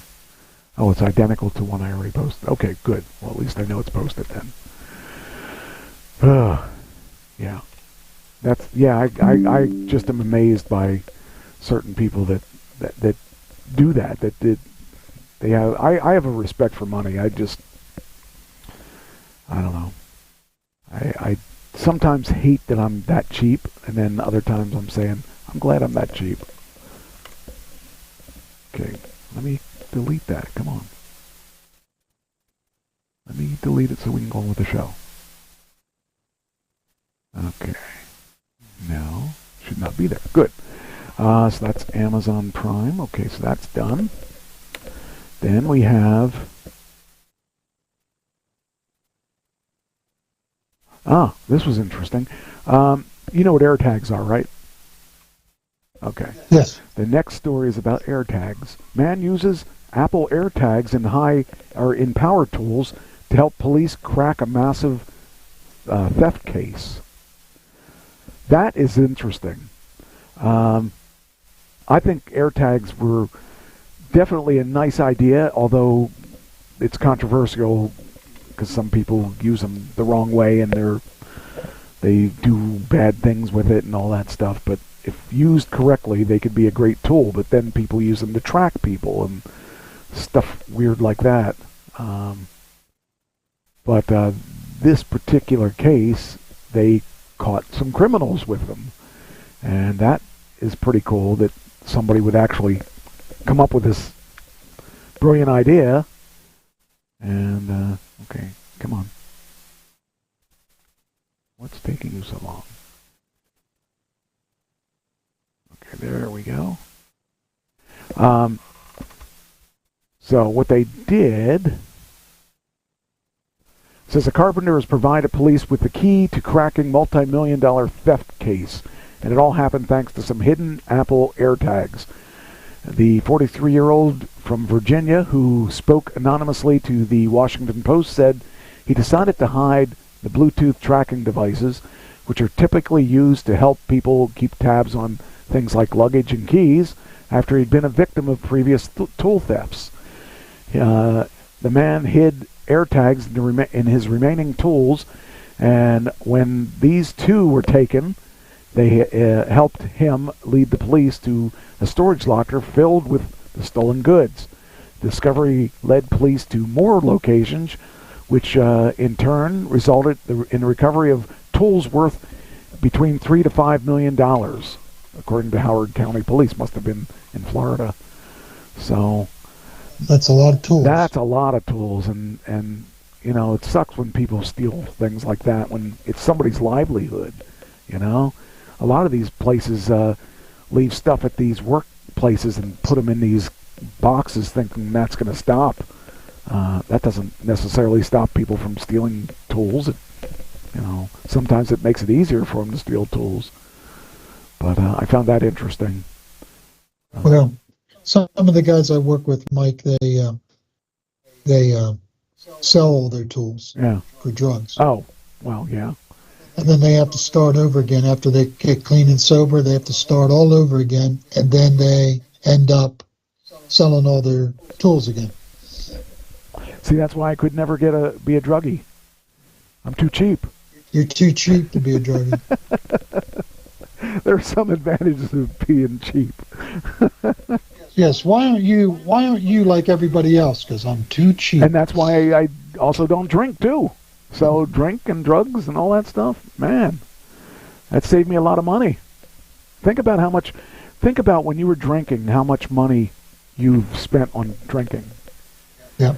That's insane. When I was younger and I saw these, like my cousin and stuff, the amount of stuff that he would drink and stuff, I didn't understand it. I couldn't understand because I was always poor, and I was always like, why you spend the only money you have on this stuff? And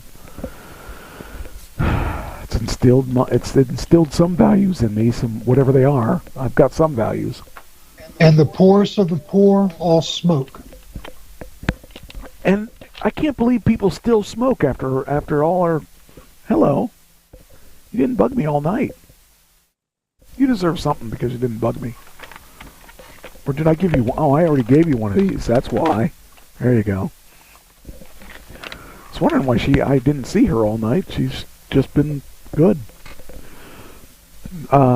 Yeah, I just don't understand the whole idea of...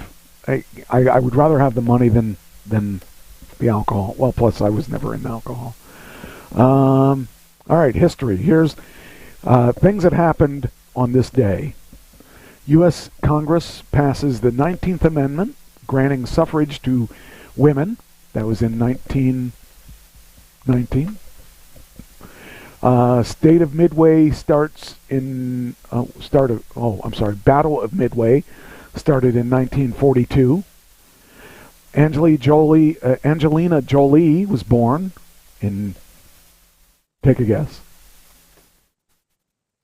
She's got to be... it's got to be 60, 70 years ago. Believe it or not, she's younger than we are. She's younger than us. It says 1975. I was out of high school. Yeah, I was 14. Hundreds killed at Tiananmen Square. The protest in Tiananmen Square. Any idea when? I had no idea. About 86. Close. 89. Basketball coach legend John Wooden dies. Do you know who he is? Oh, I know exactly who he is. He's famous basketball coach. Okay. UCLA. He won like 11 championships. Oh, okay. With the UCLA. Do you know when he died? I do not know when he 2010. died. I got this one newsletter I get, and it has things that happen on certain days and stuff like that. And I thought I might as well use that. That'd be kind of cool to, like, see Tiananmen Square. Geez, I would have never even been close. And I bet you half your audience doesn't know what we're talking about. Probably not. The only reason I remember it is there was a song that had Tiananmen Square in it. I don't remember what song it was, but okay, let's see here.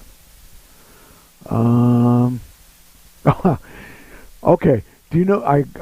You may know this because of your background, not necessarily because it happened to you or whatever. But there's a group that has, I think it's in New Jersey, that a Christian group that temporarily that closed the beaches on Sunday mornings so that people go to church.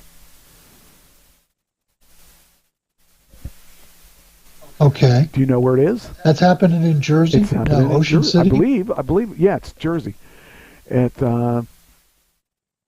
happened in, Ocean Grove, New Jersey. Well, this year, Christian group temporarily opens beaches that it has closed on Sunday as the court fight plays out. So apparently people are fighting this because they don't feel that the beach should be closed. Because if you're not going to church, what are you doing? Going to the beach. It may surprise you, but I happen to agree with the people fighting it. Me too. We have to accommodate everybody in this country. Yes. And we're supposed to be open to other people's opinions in this country. Yes. It says here, for the first time in generations, beachgoers were out on the sand in New Jersey Shore community on the Sunday morning before Memorial Day as a Christian religious group fights the state over its regular beach closures during the Sunday services. The Orange Grove Camp Meeting Association, a Methodist group that established a Christian seaside retreat at the Jersey Shore in 1869, said it closed beaches on Sunday morning during the religious services in Ocean Grove for more than a century and a half before the State Department of Environmental Protection accused the group of violating the state beach access laws. The department threatened fines of $25,000 a day. And the association unsuccessfully sought an emergency ruling in its favor, an emergency ruling to close the beach so that they can have services. Yeah. You know, what they should be doing is they should be, instead of sitting inside their ivory walls, they should be out walking up and down and seeing how they could pray for people. Yeah, something. You know, let me pray for you. Is there anything you need prayed for? Let me pray for you. If you ever want to turn people off from religion, that's right, this is the way to do it. Because it's called friendship evangelism. Yeah, I mean, I just don't, you know. When I was in New York City at 9/11, you couldn't talk to people about God because they were angry at God on the pit. Yeah. But you could pray for them. Yeah. And I pray for you. Every firefighter, every police officer, every rescue worker I talked to on that pit allowed me to pray for them. That's interesting. I mean, I'm sure, because I mean, they just wanted comfort at that point. They wanted comfort. They wanted another human being to feel their pain and listen to them. And I just sit and listen. I would not share Christ with anybody unless they asked me to do that. It's called the ministry of presence.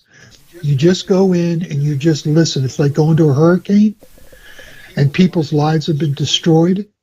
It's not the time to witness Christ. It's the time to just be their friend. Right.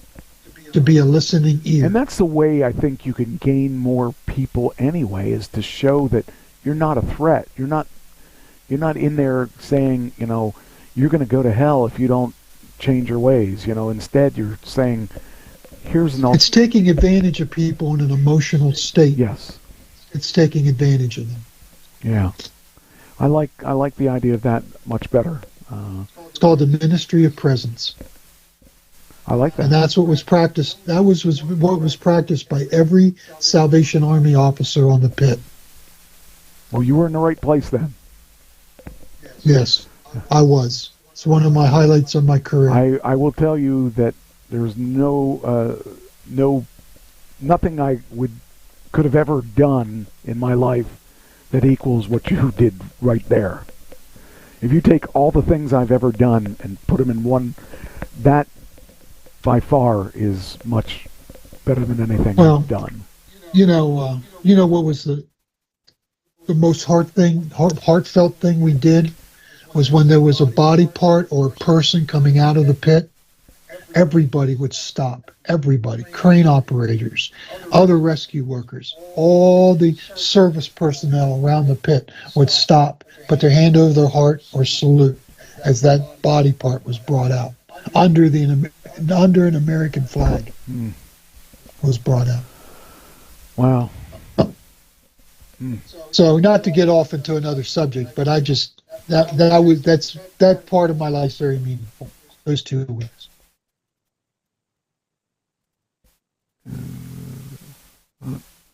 Trying to read, it says it's hard to forget one guy standing up in front of a tank, and that's Tiananmen Square. Oh, okay. I was trying to read. I couldn't read the one word. My eyesight's getting... One Chinese dissident stood up in front of the tank, and the tank kept swaying left or swaying right, and the guy moved with it.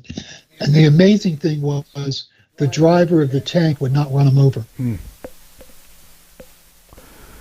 Wow. There's a... Did you hear about the Live Nation antitrust suit? The Live Nation antitrust? Yeah. I know a little bit. Enlighten me. Well, basically, Ticketmaster and Live Nation have merged. Oh, yes, they monopolize. And they basically rip everybody off and charge them enormous prices for things and for tickets. And they control the ticket. Yeah. They control and the there's ticket. a big antitrust suit going on because they are now the big dogs. So they can do whatever they want, except that they can't. The government's getting involved so that they can't go out and rip everybody off for things, and that's a good thing and a bad thing. It's bad in that we're stopping free enterprise, but it's a good thing in that they're the only enterprise that is out there. So, well, if people weren't guilty, Mike, we wouldn't need antitrust legislation. I guess, yeah. I mean, I'm all about free enterprise, but I'm not about free enterprise where you can just name your price and we're going to make that. We can probably get them for another $20. You know, it's like if you went out and you had one supermarket, and so let's charge $100 for that watermelon because we're the only ones that have it. You know, that's kind of bad. That's kind of what Live Nation did. They can do whatever they want because they're the only game in town. And so now that... Did Ticketmaster buy Live Nation, or did Live Nation buy Ticketmaster? It just said merged. They just merged. So it makes them the only game in town, really. That's why I like things like... I'm not a big fan of some of these bands' music, but I am fans of them trying to keep the ticket prices low. Like Taylor Swift and some of those people out there have tried to keep their prices reasonable. Reasonable. Yeah. So, you know, and with Live Nation, you don't have another choice. You've got to pay whatever they say it is, and it's crazy pricing. I haven't paid for tickets for a long time because usually the wrestling events are comped for me, and I won't pay that kind of money for tickets, even for wrestling stuff. It's ridiculous.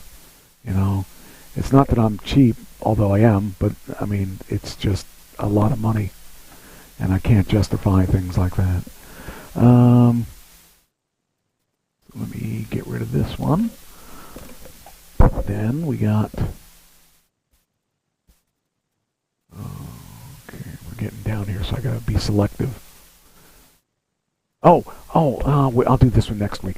I have this one really cool game show. I want to have Ashley here and you here, and we'll do this game show for next week. That should be fun. Okay. But I wanted both of you here when it happens because it's going to be fun. It'll be interesting. All right. Go back. Oh. This is funny. How old do you think the world's fastest 90-year-old woman... Oh, how old is... How stupid am I? Okay, meet the Italian woman who is the world's fastest 90-year-old sprinter. It's hard to believe that somebody's 90 and still out there sprinting. And she's doing it. She's having fun, and it's a picture of her. Well, more power to her. Yeah, I mean, I'm thinking I can't sprint. I'm 68 and I don't sprint. That's crazy. It says with the oldest population in Europe, in the EU, where one in 4 are aged over 65. Did you realize that? It's a little surprised that Italy is the home of the world's fastest 90-year-old woman sprinter. Emma Maria Mazenga claimed another world record in the 90 and over. I can't imagine there being a whole lot of 90 and older in that age group, but apparently... She might have that corner to herself almost. She might be the only one left. That could be why she's getting the awards. Oh, man. I can't imagine. She ran 200 meters outdoors in 51.47 seconds. 51... What? How far is 200 meters? That can't be too far. No, it's not too Under far. a minute, so, I mean, geez.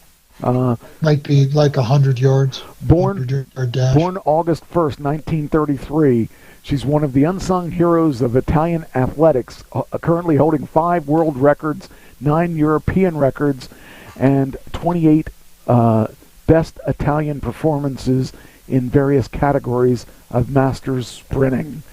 Competitive races for older runners. That's not an older runner. That's an ancient runner. That's... She was probably out there sprinting when Socrates was out there talking about things. You know, she didn't take that up later in life. She was probably a sprinter her whole life. Well, let's find out. It probably says in here. Says, I'm very happy and satisfied and a bit surprised because I didn't think I went that fast. Says that she said that modestly after her record-breaking run on May 5th, beating the previous record of 53.35 seconds. So she beat it by 2 seconds. Set by Japan's Amiko Sato in 2022. The woman's 200 meters world record, one of the oldest athletes' records on the books, was set by the late American athlete Florence Griffin Joyner with a time of 21.34 seconds in 1988. She was 28 at the time. Okay. Wow. That's crazy. That's, you gotta be, I guess, what else is she gonna do? I mean, she probably doesn't have a computer and probably doesn't watch TV because it wasn't invented when she was born, and she didn't see you kids and your TVs and your computers, and I'll just go out and take a run. But she don't look that bad. I mean, for what I say, she was 90, whatever it was, 90. Yeah, wow. She's in good shape. So I guess that there's something to be said for that. I don't know. Yes, there is. It's and I wouldn't race her, even at my age. And I tell you what, see, the key to retirement is to having things to do that you love to do. That's true. If you come home and just sit in front of the tube all day, you're not going to live very long. No. So she has something that she loves, which is training. Yeah. Keeps her young. She's a young 90. And that's, the thing is to be that active at that age, not just having something to do, but to do something that's good for you. That's great. I mean, I wish I had that kind of discipline. Determination. Discipline? I don't know. That's good for her, though. I think that's awesome. I've never been that kind of, I got to go out and do this. You've been athletic at times. You've been, Yes. I ride bike and lift weights. Yeah. And I'm still fat. Hey. I wish I could lose like you, but I can't. You could. You just gotta be. Actually, I put on a little weight, and I'm kind of upset at myself for that, because if you don't stick with this intermittent fasting, it can get out of hand. See, I'm diabetic. Intermittent fasting is problematic. And for me, it's a situation where if I get out of the groove, like when I go to these events, like Sunday, I ate breakfast a lot earlier than I would eat. I ate lunch, and then I had dinner, and then after I got home, I ate. And I shouldn't have eaten. And that was my own fault, because, when I don't eat with my pattern the right way, I put on weight. And I'm up about, well, I mean, when I say I'm up, it's a way down from below where I was, but I was 232, and I hit 242. I'm back down to 238 now. But once I get back on my pattern of eating, I'll be okay. You drop right off. Yeah. You drop it off. But it's a lot harder now that I'm this much lower than I've been. So it's harder to lose it now, because I've got to eat less now and stuff, and actually think about what I'm eating. That's the horrible part, because I want to eat everything. Okay, so we met her. Yeah, okay. So I thought I was hot stuff when I started college at 16. This kid here puts me to shame. This kid here, he entered college at 10. At 10? At 10. And she got a doctorate at 17. A doctorate at 17. Now I don't feel so special. That's crazy. Can you imagine? There's a thing. The one thing people used to say to me well, you missed out on your childhood. Well, I did miss out on my childhood. I missed out on my childhood because I couldn't be a child when I was a child. So when I was 16, I was already more adult than a lot of people my age. But a kid that's starting college at 10, when I was 10, I was like, I can't even tell you what I was doing. I couldn't have even, I probably was still playing with G.I. Joes. We didn't have video games, so chances are I was doing something that was kid-oriented. What? But kids... And watching cartoons. Yeah, but kids nowadays, they get their iPad before they're even 2. So they are already more advanced than we were because they have that thing that we didn't have. We didn't have that stimulation. We were playing Army and stuff like that. They don't even play Army anymore. They play Fortnite, And I only played Army because my cousin was into that stuff, and I didn't really want to shoot anybody. I was a pacifist even back then. But this kid at 17, got her doctorate. Now, if this woman isn't successful in life, she's got some serious issues. So, I can't even fathom. But there's got to be deficits in other areas. Yeah, I mean, she was never a kid. Because her parents apparently helped her get to this point. I don't have a problem with kids starting college early, but I think that's a bit too early. I think that's just a way, way early.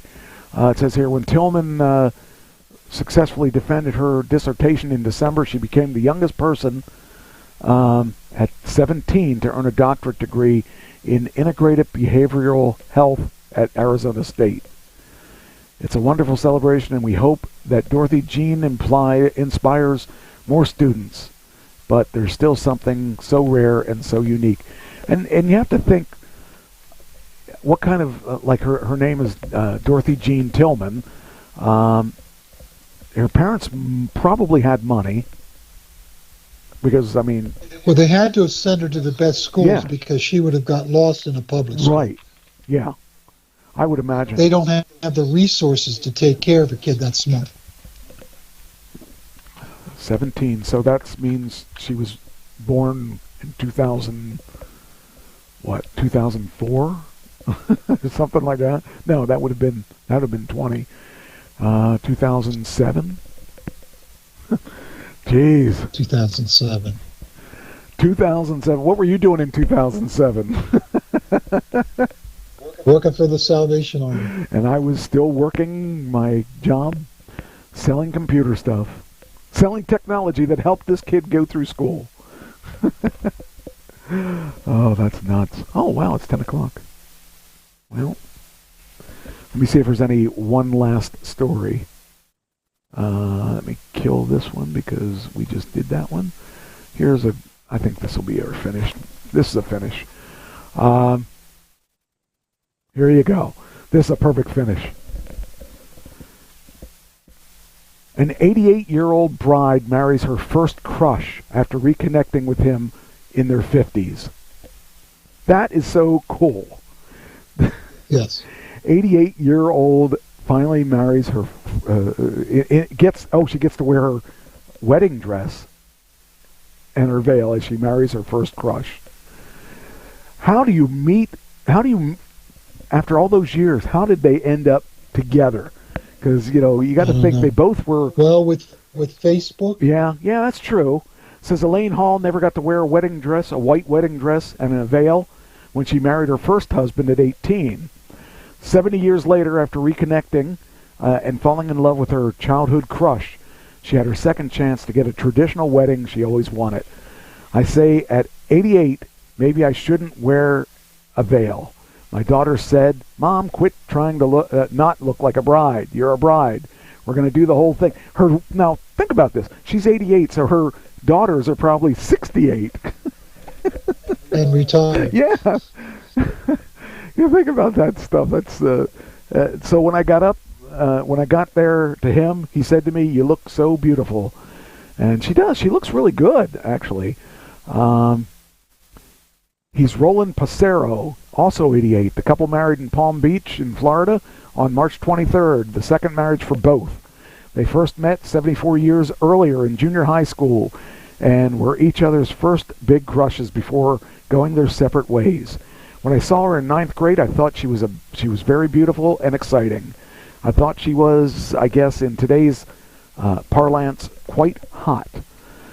And he says he felt the same way when he saw Hall walking down the aisle in her white wedding dress and veil. All this time later, I thought she was just as beautiful, just as exciting. It's possible to fall in love at any age. They want others to know that. And they were apart for 50 years. They were apart a whole lifetime, really, when you think about it. A whole lifetime. And Hall and Passero attended the same junior high school in Allentown, Pennsylvania in 1950. She was a cheerleader and he was a star athlete on the baseball team. So they often bumped into each other. Hall recalls that Passero was handsome and very popular and that she felt a chemistry with him. The teens socialized at parties and dances but never dated. After high school, Hall married another man at 18 in a no-frills ceremony. The military was sending him to Germany, and the couple was in a hurry to get married before then. She wore a blue sundress that was pretty, but not the white wedding gown she had envisioned. She had 3 children and worked at a local newspaper. The marriage didn't work, and Hall got divorced in 1975. She was single for the next 28 years. I always had a special place in my heart for Roland all through those years, Hall recalls. I often wondered how he was, if he was happy, had a good life. Passero, meanwhile, went to college after high school and played professional baseball, had a spinal injury that ended his athletic career. He met another woman, had 3 sons, and moved to Miami to work for an airline. In 2002, tragedy struck. His wife and one of his sons died within 10 months of each other. The next year, in 2003, Hall and Passero went to their 50th high school reunion in Allentown, Pennsylvania. He came from Miami. She came from Atlantic City, New Jersey, where she bought a condo after retiring. They recognized each other, and right away they felt a chemistry and exchanged email. And at the end of the night, he spontaneously kissed her. So it says here, then soon they were talking on the phone for hours and emailing every day over the months, and the conversations became romantic. She visited him in Florida. By Christmas 2004, Hall moved in with Passero in Miami. And they enjoyed their relationship. They didn't discuss marriage for almost 20 years. Those sluts. Yes, really. Those sinners. And they're all going to hell. That's right. All going to hell. And they'll probably take their kids with them, too. And after someone asked them again in late 2022, Hall turned to Passero and said, "What do you think about getting married?" He replied, "I think we should." They exchanged vows at the gated community where they live, and with family as a big part of the wedding. You know, their kids are probably retired, too, at that same place. Yeah. Hey, it's a family affair. It's kind of like the Brady Bunch, though. He had 3 sons, she had 3 daughters. Oh man, that's funny. That just really is awesome. It shows that you can find another person even at 88. So I don't know. I think it's awesome that they were able to find each other and able to be able to connect like that again, and they had that. Whatever it is that brought them together. Chemistry. Yeah, I think it's awesome. I think that's something that a lot of people never find the first time, and it's cool that they found that. I really think that's a good a good story to end on. So yeah, a good way to end the show. Yeah. So all right. Well, I hope to give you good news on the performance for Saturday, and yes, like been looking forward to it. I'm planning on recording video and audio, so we'll see what happens with that. So, and hopefully Ashley will be back next week, and we can tell her about all the things that we did here, and assuming she may have listened to the show too, but I know she was here when the show started. But yeah, kind of cool. I like it when we have a good show and not too many errors. Now, if we can fix this and and then I'd like to go forward with the technology, not keep going backwards and having to revisit it. That's crazy. Well,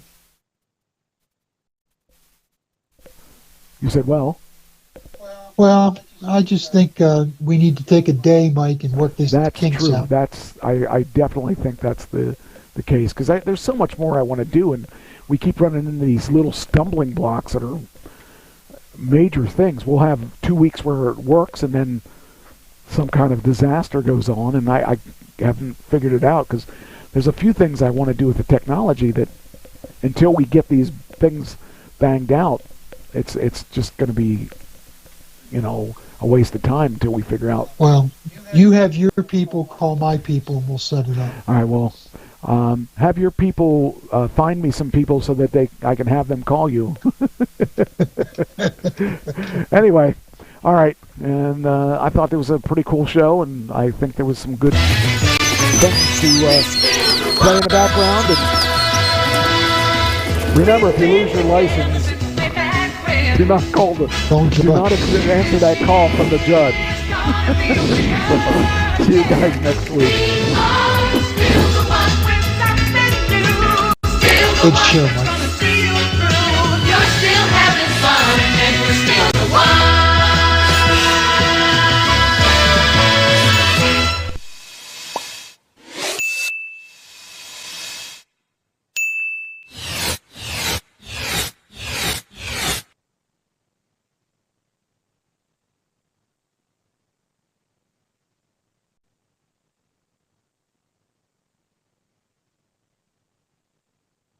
Okay.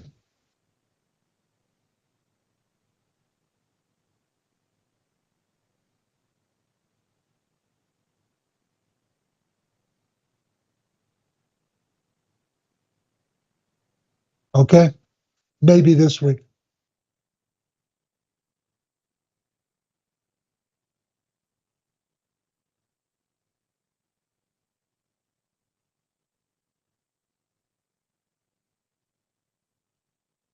Okay.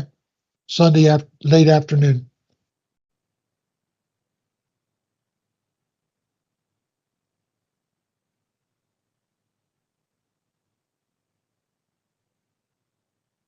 Okay. Take care, man. Bye.